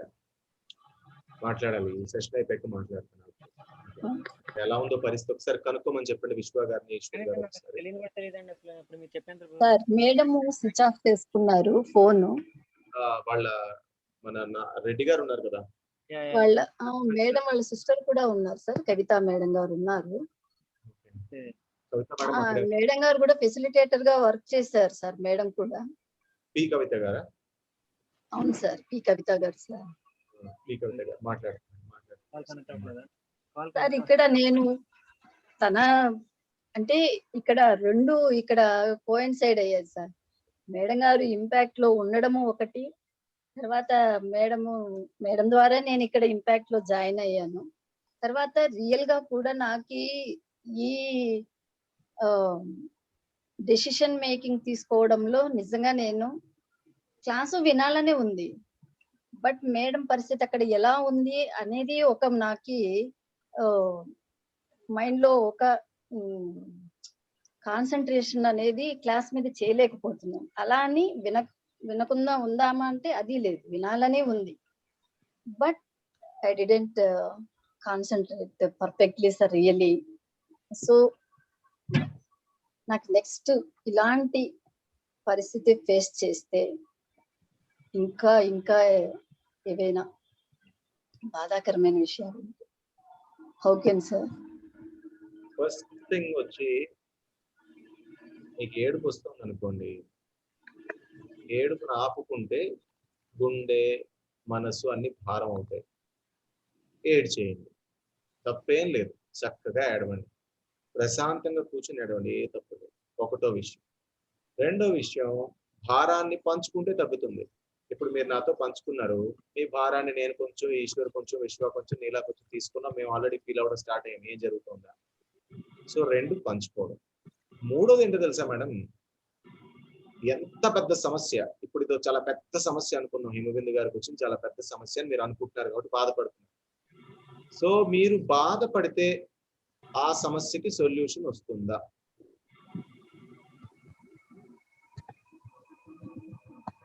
ఆన్సర్ చెప్పండి, వస్తుందా? మీరు ఆలోచిస్తే, విపరీతంగా దాని గురించి ఆలోచిస్తే ఆ సమస్యకి సొల్యూషన్ వస్తుందా? పోనీ ఈ సమస్యకి మీ దగ్గర సొల్యూషన్ ఉందా? మరి దాని గురించి ఎందుకు ఆలోచిస్తున్నారు? దాని గురించి ఎందుకు బాధపడుతున్నారు? లాస్ట్ టైం కూడా ఈ డెసిషన్ మేకింగ్ స్కిల్స్ అప్పుడేనండి ఒక ఇలాంటి సమస్య వచ్చింది. ఇలాగే సేమ్, అంటే మా ఫెసిలిటేటర్కి ఏమి కాలేదు కానీ ఒకరు ఇదే ప్రశ్న అడిగారు, ఇలా బాధపడుతున్నాను నేను, ఏం చేయాలో నాకు అర్థం కావట్లేదు, దీని నుంచి ఎలా బయటపడాలో తెలియట్లేదు. సేమ్ ఇదే ఆన్సర్ అప్పుడు కూడా చెప్పాను. మీరు బాధపడితే సొల్యూషన్ రాదని తెలియనప్పుడు మీరు బాధపడటం వేస్ట్, బాధపడకండి, దానికి మనం ఏం చేయగలమని ఆలోచించాలి అంతే. ఏదైనా సొల్యూషన్ ఉందనుకోండి, బాధ ఎందుకు, బాధపడకండి, సొల్యూషన్ ఉంది కదా. సొల్యూషన్ లేదనుకోండి, అప్పుడు బాధపడకండి, సొల్యూషన్ లేదు కదా, ఏం చేస్తాం మనం? బాధపడితే ఏమైనా వస్తుందా? మీరు ఇంకొంచెం నెగిటివ్ ఎనర్జీ ప్రొడ్యూస్ చేసి పంపిస్తుంటారు ఈ యూనివర్స్ లో, బాధపడుతూ బాధపడుతూ బాధపడుతూ. బాధపడకండి, వదిలేసి ప్రేయర్ చేయండి పాజిటివ్ గా. ఏం కాదు ఆవిడకి ఏం కాదు, ఆవిడకి ఏం కాదు అనుకోండి. మీరు పాజిటివ్ వైబ్రేషన్స్ రిలీజ్ చేస్తారు, పాజిటివ్ ఎనర్జీ పంపిస్తారు ఆవిడ దగ్గరికి. అమ్మో ఏమైపోతుందో అనుకుంటే మీరు నెగిటివ్ ఎనర్జీని రిలీజ్ చేస్తుంటారు. ఎందుకు మనకది? సో ఇది ఏ సమస్యకైనా ఇదే ఆన్సర్, సొల్యూషన్. రాత్రి మనం ప్రశాంతంగా నిద్రపోవాలంటే, ఏ సమస్య ఉన్నా సరే, ఎంత పెద్ద సమస్య ఉన్నా సరే, రాత్రి మనం ప్రశాంతంగా నిద్రపోవాలంటే ఒకటే క్వశ్చన్, ఆ ప్రాబ్లం కి మీ దగ్గర సొల్యూషన్ ఉందా? అయితే ఎందుకు బాధ? సొల్యూషన్ ఉంది కదా, మళ్ళీ ఆలోచించడం, బాధపడడం ఎందుకు? మర్చిపోండి. ఆ ప్రాబ్లం మీదే సొల్యూషన్ లేదా? లేదు కదా! లేనప్పుడు మీరు ఏం చేయగలరు? అప్పుడు కూడా బాధపడకండి, ఆలోచించకండి, మర్చిపోండి, పడుకోండి ప్రశాంతంగా. ఇదే రెండే అండి దేనికైనా, ప్రతిదానికి. అండ్ ఇలాంటివి వచ్చినప్పుడు మనసు కొంచెం ఏంటి బాగానే బాధపడుతుంది. బాధపడినప్పుడు ఏడవాలనిపిస్తే ఏడ్చేయాలి, ఎవరితో మాట్లాడాలనిపిస్తే మాట్లాడాలి. ఏమైనా కొంతమందికి విపరీతంగా తింటారు. బాధ వచ్చినప్పుడు తినేయండి. అలా తగ్గిపోతున్నప్పుడు శుభ్రంగా తినేయండి. లేదా ఏడవండి, లేదా అంటే నలుగురితో, ఇద్దరితో, ముగ్గురితో పంచుకోండి ఆ విషయాన్ని. పంచుకొని తేలికవ్వండి. అంతేగాని మీలో మీరు మాత్రం కుమిలిపోకండి. ఇక్కడ ఉన్న వాళ్ళందరికీ నేను రిక్వెస్ట్ చేసేది ఏంటంటే పాజిటివ్ ఎనర్జీని రిలీజ్ చేయండి. ఆవిడకి త్వరగా కోలుకొని మళ్ళీ మన దగ్గర నెక్స్ట్ ఈపీఎస్ లో మంచి సెషన్ చెప్పడానికి ఆవిడ రావాలని మనందరం కోరుకుందాం. పాజిటివ్ ఎనర్జీని రిలీజ్ చేద్దాం. ఆవిడకి ఏదైనా పాజిటివ్ గా ఏదైనా అవసరం ఉందేమో ఆలోచిద్దాం. మీకు అది కనుక్కోండి. కవిత గారికి ఫోన్ చేయండి. ఏం కవిత గారు, ఎవరైనా మనిషి అవసరం ఉందా, లేదా డబ్బులు అవసరం ఉందా, లేదా వెహికల్ అవసరం ఉందా, ఇంకేదైనా అవసరం ఉందా చెప్పండి, నా వంతుగా నేను చేయగలను చెప్పి అది ఇవ్వండి. అదొక సొల్యూషన్ అవుతుంది. మీరు బాధపడడం వల్ల ఏం జరుగుతుంది? ఏం ప్రయోజనం? ఇది ఒక్కటి గ్రహించారంటే జీవితంలో ఎంత పెద్ద సమస్య వచ్చినా కూడా ప్రశాంతంగా ఉంటారు. కొంప మునిగిపోతుంది, అరే మునిగిపోతుంది కదరా భయ్ కొంప, మళ్ళీ నువ్వు ఆపలేనప్పుడు ఎందుకు బాధపడ్డావు? ఎలాగో మునిగిపోతుంది కొంప. లేదు కొంప ములగకుండా ఉండడానికి మీద సొల్యూషన్, అరే సొల్యూషన్ ఉంది కదా, మరి ఎందుకు టెన్షన్? పాజిటివ్ గా ఉండండి. ఏం కాదు ఆవిడ చాలా స్ట్రాంగ్ పర్సనాలిటీ. మంచిగా టైక్వాండో, నాన్ చాక్ చేస్తారు అద్భుతంగా. గట్టి పర్సనాలిటీ, ఫిజికల్ ఫిట్నెస్ ఉన్న బాడీ ఆవిడది. ఆవిడకేం కాదు, ఏ చిన్న యాక్సిడెంట్ అంతే. ఆవిడకి బాగా దిష్టి తగిలేసినట్టుంది. ఈ మధ్యన నాన్ చాకులు బాగా తిప్పి ఎవరో దిష్టి కొట్టినట్టున్నారు. అందుకు ఆవిడకి చిన్న చిన్న అన్నమాట అంతే. ఇగో ఏప్రిల్ 6 ఇవాళ కదా, రేపటితో గురుగ్రహ సంచారం ఒక దగ్గర నుంచి ఇంకో దగ్గరికి మారుతోంది. కొంచెం ఈ అష్టమ శని, గండక శని ఇలాంటి ప్రభావాలు చాలా ఉన్నాయి. అవన్నీ రేపటి నుంచి మారబోతున్నాయి. ఇవాళ లాస్ట్ డే అన్నమాట ఈ ఫలితాలను అనుభవించడానికి. ఇవాళ రేపటిలోపు ఇలాంటివన్నీ మనం చాలా చూస్తాం. అందరూ జాగ్రత్తగా ఉండండి. మీ నక్షత్రాలు, రాసులు ఏంటో నాకు తెలియదు కానీ అందరూ కూడా జాగ్రత్తగా ఉండండి. దైవారాధనలో ఉండండి. దట్టు రేపు మంగళవారం లాస్ట్ డే ఫర్ దట్. మంగళవారం సాధారణంగానే కొంచెం యాక్సిడెంట్లు ఎక్కువ అవుతాయి. కొంచెం ఏ ఏ విషయంలో కొంచెం ఎక్కువగా రెడ్నెస్ అన్నమాట. అంటే రెడ్ ఏం దేనికి సైన్? కొంచెం అగ్రెషన్ కి, కొంచెం బ్లడ్ షెడ్ కి, లేదంటే చూడండి నిన్న ఎంత పెద్ద ఎన్కౌంటర్ జరిగిందో. యాక్చువల్ గా ఈ గురు సంచారం ఏదైతే ఉందో దాన్ని అది రేపటితో వెళ్ళిపోతుంది. రేపు వెళ్ళిపోయే లోపు మనం చాలా చూస్తాం ఇలాంటివి. సో రేపటి వరకు మనం ప్రశాంతంగా ఉందాం, దేవుడిని చక్కగా ప్రార్థిద్దాం, తోచిన మంత్రాన్ని జపం చేసుకుందాం. మనకేమైనా దోషాలు ఉంటే అవి మన ఎక్కువ ప్రభావితం చేయకుండా చూసుకుందాం. ఏంటి సార్ నాకు రాసి పెట్టుందని దేవుడు చెరిపేస్తాడా? దేవుడు చెరిపాడండి. కాకపోతే మీకు ఏ రాసి ఉందో దాన్ని కొంచెం తప్పించగలుగుతాడు. మీ కర్మ ఫలితాన్ని మార్చడు. సత్యం, మీ కర్మ ఫలితాన్ని మార్చడు. కాకపోతే మీకు ఒక పెద్దది ఏదో జరగాలి, చిన్న దాంతో నాగ్గా తప్పించేసి ఒక కాలుకు దెబ్బ తగిలించి పంపిస్తాడు, ఒక చేయికో దెబ్బ తగిలించి పంపిస్తాడు. అది దేవుడు చేయగలిగేది. కాబట్టి రేపటి వరకు కాస్త అందరూ సంయమనంగా ఉండండి. పాజిటివ్ ఎనర్జీ రిలీజ్ చేయండి. దైవ ప్రార్థనలోని, మంత్ర జపంలోని గడపండి. వీలుంటే మంచిగా మెడిటేషన్ చేసి పాజిటివ్ వైబ్స్ ని రిలీజ్ చేయడానికి ప్రయత్నించండి. ఎగ్జాక్ట్‌గా సార్. మన వాళ్ళకి లోక కళ్యాణానికి కూడా పనికొస్తుంది. Thank you sir. సార్ ఇప్పుడు కనుక్కున్నారా? కనుక్కున్నాను సార్. బాత్రూంలో క్లీన్ చేయడానికి స్క్రిడ్ అయి పడ్డారండి. వాళ్ళ బాత్రూమ్ చాలా పెద్దగా ఉంటుంది సార్. పక్కనే బట్టలు ఉతుక్కోవడానికి అది కూడా ఒక దిమ్మ లాంటిది ఒకటి ఉంటుంది. బూజు కొంచెం పైది క్లీన్ చేద్దామని కొంచెం పైకి లెగిసి కొంచెం దాన్ని క్లీన్ చేస్తున్న టైంలో స్క్రిడ్ అయి పడ్డారంటండి. పట్టం చెయ్యి కింద పెట్టేసరికి రిస్ట్ జాయింట్ చాలా దానికి అంటే డ్యామేజ్ అయిందండి.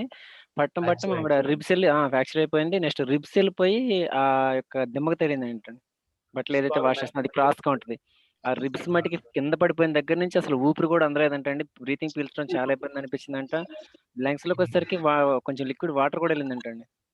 అది తీశారంట. 2 టైమ్స్ తిరుపతి హాస్పిటల్‌లో జాయిన్ చేశారంటండి. వాళ్ళు కూడా మళ్ళీ పెట్టుకోలేదంటండి. ఎందుకంటే ఇంకా చాలా కేసెస్ అవి ఉన్నాయమ్మా, మీకు ఇది లేదని కనీసం రూమ్ కూడా ఇవ్వలేదంటండి. అది 2 టైమ్స్‌కి 2 టైమ్స్ వచ్చారు. తీసుకొచ్చారండి. మళ్ళీ ఇప్పుడేంటంటే బ్రీతింగ్ పీలుస్తుంటే ఏదో సౌండ్ వస్తుందంటండి మొత్తానికి. మనం అందరం మటుకు దయచేసి కొంచెం అవకాశం దొరికితే మటుకండి ఎవరైనా మన దానిలో ఆల్రెడీ మెడిటేటర్స్ ఉంటే గనక ఆవిడ కోసం కొంచెం మెడిటేషన్ చేయండి తప్పనిసరిగా.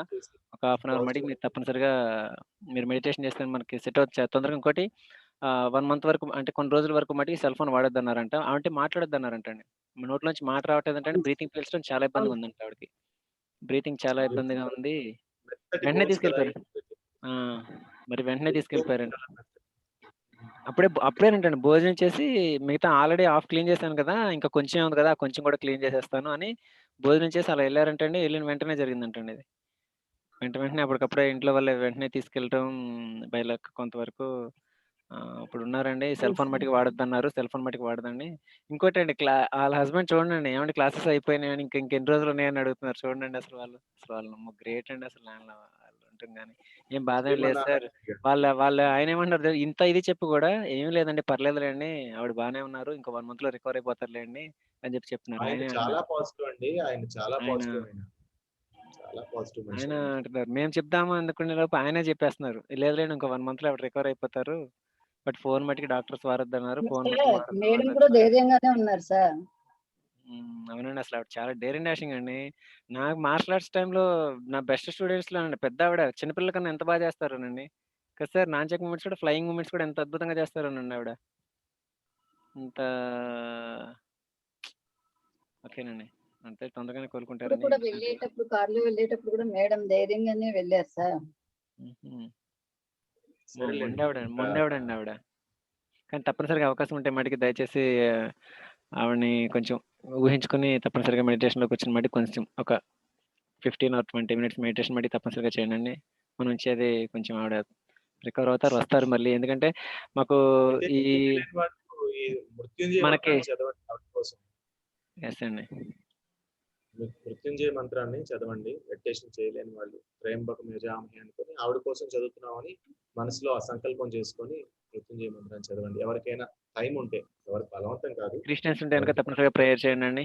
క్రిస్టియన్స్ అయితే గనుక తప్పనిసరిగా ప్రేయర్ చేయండి. ఎవరికి అవకాశం ఎవరు ఏది ఉంటే గనుక వాళ్ళు తప్పనిసరిగా ఆవిడ కొంచెం రికవర్ అవ్వాలని చెప్పి ట్రై చేయండి. ఇంకొకటేంటంటే మాకు ఆవిడ ఎంత పాజిటివ్ అంటేనండి అన్నిట్లో కూడా మాకు నిజంగా ఎన్‌లైటన్‌మెంట్ మా గ్రూప్‌కే ఆవిడ ఉంది కదా! అని చెప్పేసని నేను ఎక్కువగా ఇన్వాల్వ్ అవ్వనండి. మొత్తం అన్ని కూడా ఆవిడే చూసుకుంటూ అంతా సపోర్ట్ చేస్తుంటారనమాట.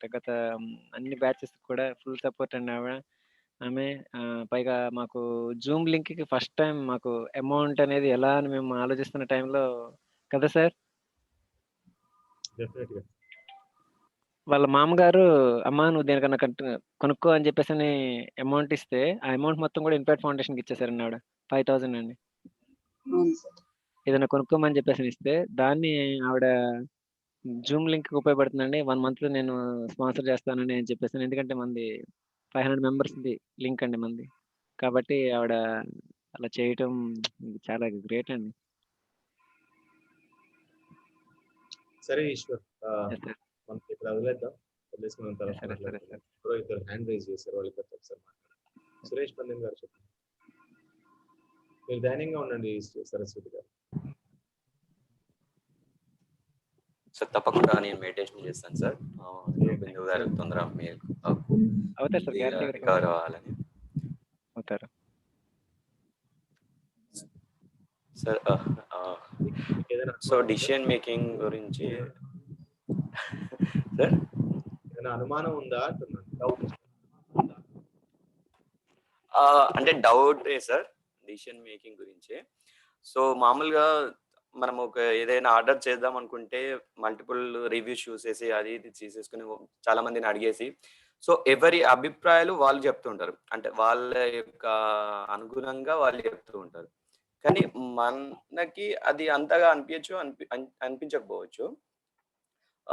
సో ఏది కరెక్ట్ అనేది ఎలా ఫైనల్ అవ్వాలి? ఒక్కొక్కసారి మొత్తం స్ట్రెస్ గురైపోయి హెడేక్ వచ్చేసి దాన్ని వదిలిపెట్టేస్తాం కూడా.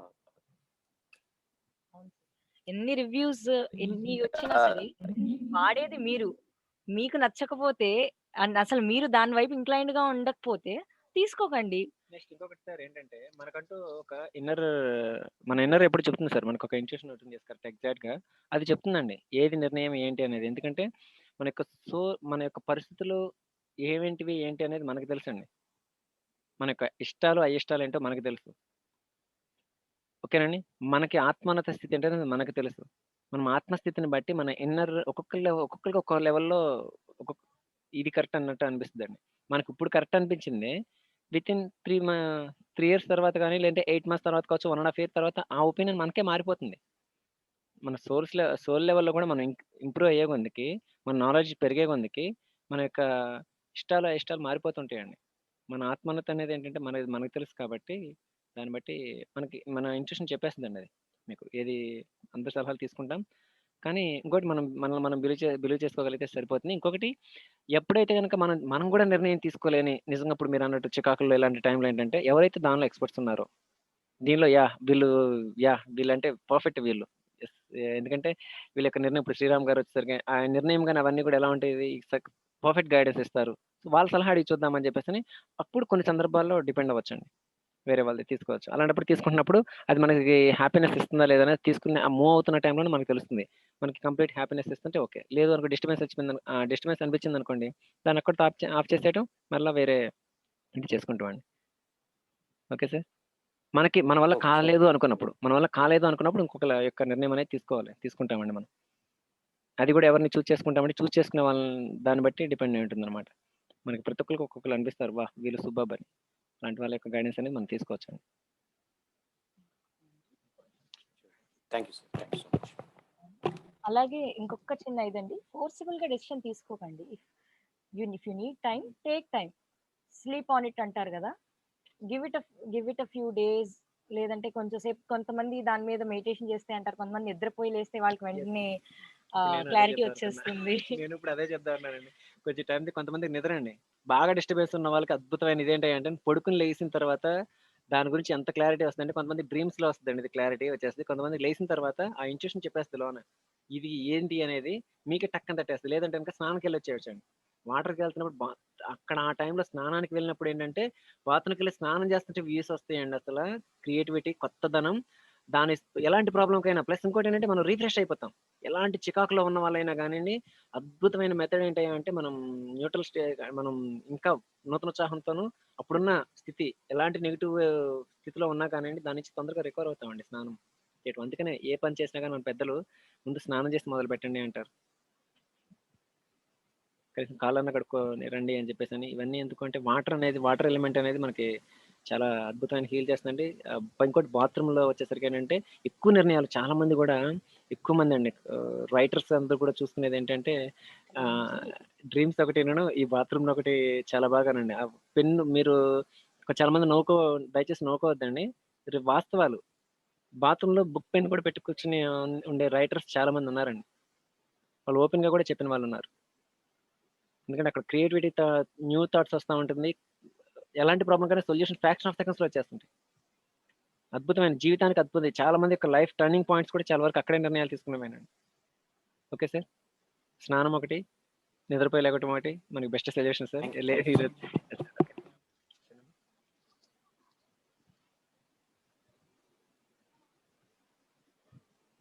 Yeah, thank you, Neela, and thank you, Ishwara. Okay, next question, Rupa garu. Sir నమస్తే అండి మేడం. నాకేం డౌట్ లేదు. యాక్చువల్ గా హిమబిందు మేడం గారి గురించి విన్నప్పుడు నేను కొంచెం ఎమోషనల్ అయ్యాను. So from my end I want to do help అనేది అనుకున్నాను మేడం. సో యాక్చువల్ గా in the month of January I met accident. Still I on bed from that time.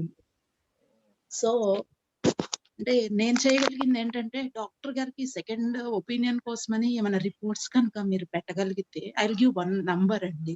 One of the best doctor, he senior most 70 years.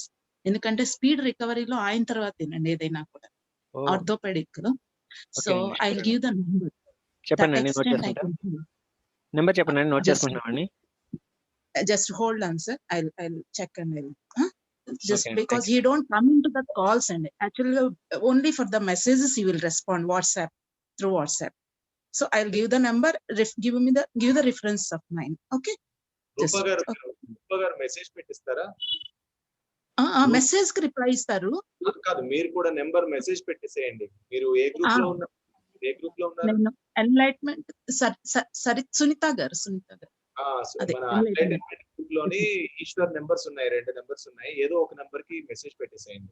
దానికి పెడతాను sir. ఎందుకంటే ఇది మనం అనుకున్నంత easy కాదు. ఆమెకి వాటర్ లోపలికి వెళ్తుంది అనేది it's not at all easy thing. నేను విన్నప్పుడు కొంచెం ఎమోషనల్ అయ్యాను.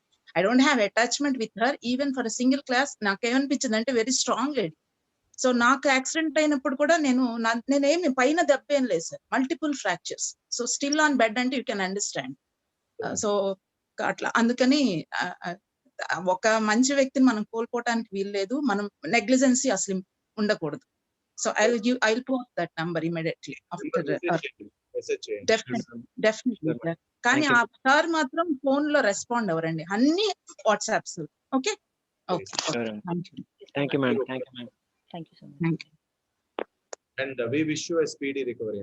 We wish you a speedy recovery. Ramesh garu. Sir namaste sir. ఒక చిన్న క్వశ్చన్ అండి రిగార్డింగ్ ద డెసిషన్ మేకింగ్ అండి. సో నీలాగా చెప్పారు కదా, ఆల్టర్నేటివ్స్ అనలైజ్ చేయాలి, ఆ తర్వాత అన్ని అబ్జర్వ్ చేసి డెసిషన్ అనేది తీసుకోవాలని.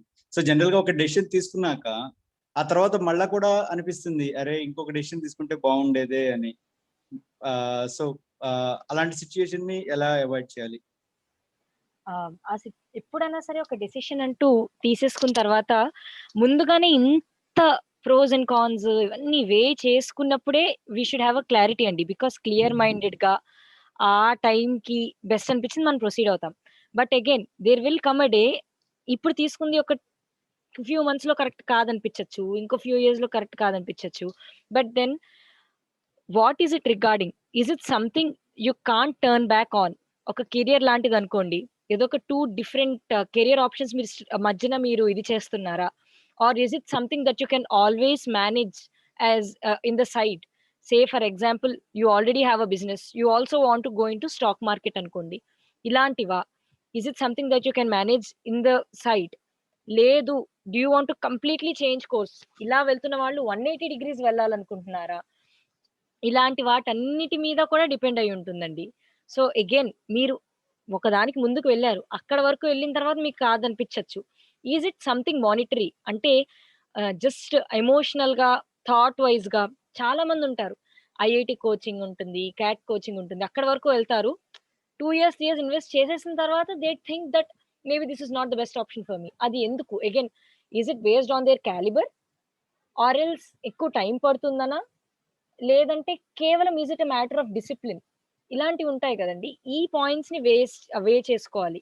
అది మీకు స్వతహాగా డూ యూ ఫైండ్ దట్ ఆ పలానాది మీరు ఏ విధంగా మీ లైఫ్ లో వెళ్ళాలనుకుంటున్నారో దానికి అనుగుణంగా లేదా, లేదంటే is it because of other reasons అనే దాన్ని బట్టి మీరు ఎంతవరకు తిరిగి completely coming back and choosing something else అనేది బెస్టా? లేదంటే ఇంకొకటి ఉంటుంది, మళ్ళీ మీ యొక్క లైక్ ఎంతవరకు మీరు పలానా దాన్ని చేయగలరు. సే ఫర్ ఎగ్జాంపుల్ నా ఎగ్జాంపులే తీసుకోండి. I use to work for Amazon and తర్వాత నేను మధ్యలో I changed course and I join నేను అమెజాన్ జాబ్ రిజైన్ చేసేసి I went to Chennai. My family stays in Hyderabad. I went to Chennai. I joined in AR Rahman's music academy to pursue music. It's again life altering decision because family ఇక్కడ ఉంది, well paying job అవన్నీ ఉన్నాయి, అక్కడ వరకు వెళ్తున్నాను. వెళ్ళడం అనేది బికాస్ ఒక స్టాండర్డ్ ఇన్కమ్ ఉండదు. Again you don't have a నిర్దిష్టమైన ఇన్ని ఇయర్స్ లో మీకు ఇది వచ్చేస్తుంది అని ఒక బ్లూ ప్రింట్ వేసి ఎవ్వరు ఏమి ఇవ్వరు. Are you ready to face the outcomes?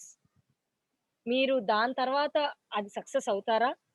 Okay, second thought అనేది లేదు. బట్ ఏదైనా సరే మీరు నిలదొక్కుని ఉండగలిగేంత ఆ స్ట్రెంగ్త్ ఆర్ ఇది మీకు ఉందా లేదా? You cannot regret. అంటే ఒక్కసారి అక్కడ వరకు వెళ్ళిపోయిన తర్వాత మళ్ళీ ఇక్కడికి వచ్చి అమెజాన్ లో చేసి మళ్ళీ వెళ్ళి ఇన్ని పెట్టుకోవద్దు. ఒక్కటే ఓకే అక్కడ వరకు వెళ్ళారు, you feel this is what you are made for, this is what you want to pursue. Okay వెళ్ళారు, but you have to be prepared. ఎంతవరకు సక్సెస్ గురించి ఎంత ఆలోచించవచ్చు, but if it doesn't go that way, అప్పుడు కూడా మీరు దాన్ని face చేసే ఇది ఉందా?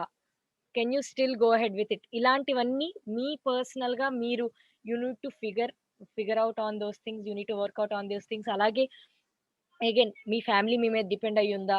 How do they feel about it? ఇలాంటి అగైన్ మీ డెసిషన్ వల్ల వాళ్ళు ఏ విధంగా ఇంపాక్ట్ అవుతారు?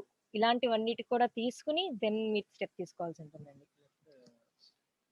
మనకి కరెంట్ కనిపెట్టిన ఆయన కూడా చూసారు కదండి, ఎన్నో ఒకసారి వెళ్ళినవే మనకి ఒకనప్పుడు అనిపిస్తుంది. దాని నుంచి మనం వాళ్ళ అమ్మగారు కానీ చాలా మంది ఏం చెప్తారు మనకి, వాళ్ళ అమ్మగారు అన్నారు సార్ డైరెక్ట్ గా, ఏంటి ఇన్నిసార్లు ఏంటి విషయం క్లాస్లో కదా ఒక నిమిషం డౌట్ క్లియర్. ఓకేనండి. వాళ్ళ అమ్మగారు అన్నారు, "ఏరా నాన్న ఏంటి ఇన్ని సార్లు ఎందుకురా ఇలా చేస్తున్నావు? నీకు కనీసం ఇది లేదా?" అని చెప్పేసనంటే, "లేదమ్మా నేను ఇన్ని సార్లు నాకు ఎ ఇన్ని సార్లు ఎలా చేయకూడదో ఏంటో నేను తెలుసుకున్నాను" అని చెప్తారు. అంతే తప్ప ఇది నా ఫెయిల్యూర్ కింద నేను తీసుకోను అని చెప్పేసని. ఫెయిల్యూర్ అంటే ఏంటి అంటే అది వెళ్తున్న టైంలో చేసిన దాన్ని మళ్ళీ ఇంకోసారి రిపీట్ చేయటం. చేసిన మిస్టేక్‌ని మళ్ళీ ఇంకొకసారి చేయటం. అది మిస్టేక్ అవుతుందే తప్ప, ఓహో! ఇది ఇలా ఎళ్ళకూడదనమాట. ఓకే. దీనివల్ల ఇదా? ఓకే. అని చెప్పి తెలుసుకొని నెక్స్ట్ ఇంకో వేరేవి ట్రై చేస్తున్నాం మనం. అలా గూడా అది గూడా ఉంటుందండి. ఒక లెసన్ అనమాట ఎక్స్‌పీరియన్స్. అలాగే ఇంతకుముందు చెప్పింది కదండీ! ఏంటంటే మనకి ఆ టైంకి మనకి అది అనిపించింది. Next okay. ఇంకొంచెం బెటర్ అనిపించొచ్చు. మేమైనా గానండి ఇప్పుడు మేము ప్రోగ్రామ్ చేస్తాం. కానీ మాకు సాటిస్ఫాక్షన్ అనేది అది ఉండదండి. అది ఎందుకు అంటే ఇంకా బెటర్‌గా మేము చేయొచ్చు. ఇంకా బెటర్‌గా చేయొచ్చు. ఎప్పటికప్పుడు అనిపిస్తా ఉంటుంది. న్యూ థాట్స్ వస్తా ఉంటుంది ఎప్పటికప్పుడు మనం.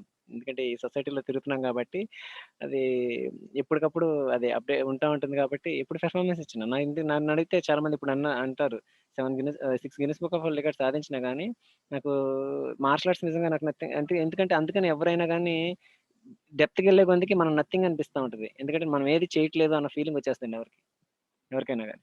నేర్చుకునే టైంలో నేను పెద్ద ఇది అన్నట్టు అనిపించొచ్చు తప్ప ప్రోగ్రామ్ ఇస్తున్నప్పుడు కూడా అంతేనండి. ఇప్పుడు మేము ఎన్నెన్నో ప్రోగ్రామ్స్ ఇస్తున్నా గానీ మీరెక్కడైనా హ్యాపీగా ఫీల్ అయిన ప్రోగ్రామ్ ఏమన్నా ఉందా అంటే నాకు ఇంతవరకు ఎక్కడ ఏది నాకు కనిపించలేదండి. ట్రై చేస్తున్నా అంతే ఇంకా అంతేనండి. అలా ఉంటుంది. కానీ సొసైటీ అయితే అప్రిషియేట్ చేస్తారు. వాళ్ళ పాయింట్ ఆఫ్ వ్యూలో అది కరెక్టేమో. నా పాయింట్ ఆఫ్ వ్యూలో అయితే నాకు ఇంతవరకు నాకు సరైన హ్యాపీనెస్ అనిపించింది. ఓకే. బెటరే అన్నమాట. ఓకే. పర్లేదు అంతే. అనిపించేయి ఉంటాయి అంతే. జై హింద్, జై భారత్, వందే మాతరం. అయ్యో! ఓకే. ఓకేనా సార్? శ్రీరామ్ సార్. వాళ్ళ క్లాస్ ఉందా అండి వాళ్ళకి? Yes sir. ఎవ్రీడే ఉంటుంది సార్, సండే లేదు. ఓకే. మనకేమైనా అనుమానాలు ఉంటే రేపు నివృత్తి చేసుకుందాం. డెసిషన్ తీసుకునేంత వరకు ఆలోచించండి. డెసిషన్ తీసుకున్నాక ఎప్పుడూ ఆలోచించకండి. వన్స్ టేకెన్ అంతే. మళ్ళీ దాని గురించి నో రిగ్రెట్స్. తీసేసుకున్న దాని గురించి మళ్ళీ ఆలోచిస్తారు ఎవరైనా? మీరు వెనక్కి రాగలరా? సైకిల్ వెనక్కి తిప్పి అలాంటప్పుడు ఇప్పుడు ఆలోచించకూడదు. జై హింద్ జై భారత్ చెప్పి క్లోజ్ చేయడమే. జై హింద్ జై భారత్, వందే మాతరం. ఇంకా అందరూ అన్మ్యూట్ చేసుకొని చెప్పండి. ఒక ఇద్దరు డౌట్స్ ఉన్నాయి. జై హింద్ జై భారత్. జై భారత్ వందే మాతరం. ఒక్క నిమిషం. భారతి గారు, మాధవి గారు, గాయత్రి గారు మీ ఇద్దరు ఏదో మాట్లాడదాం అనుకున్నారు. రేపు మీకు అవకాశం కల్పిస్తాం. మీ అనుమానాలు ఏమైనా ఉంటే రేపు మనం నివృత్తి చేసుకుందాం. సరేనా? రైట్ అండి. Thank you so much. జై హింద్ జై భారత్, వందే మాతరం. Thank you sir. Thank you. జై హింద్ జై భారత్. జై హింద్ జై భారత్ అందరికీ.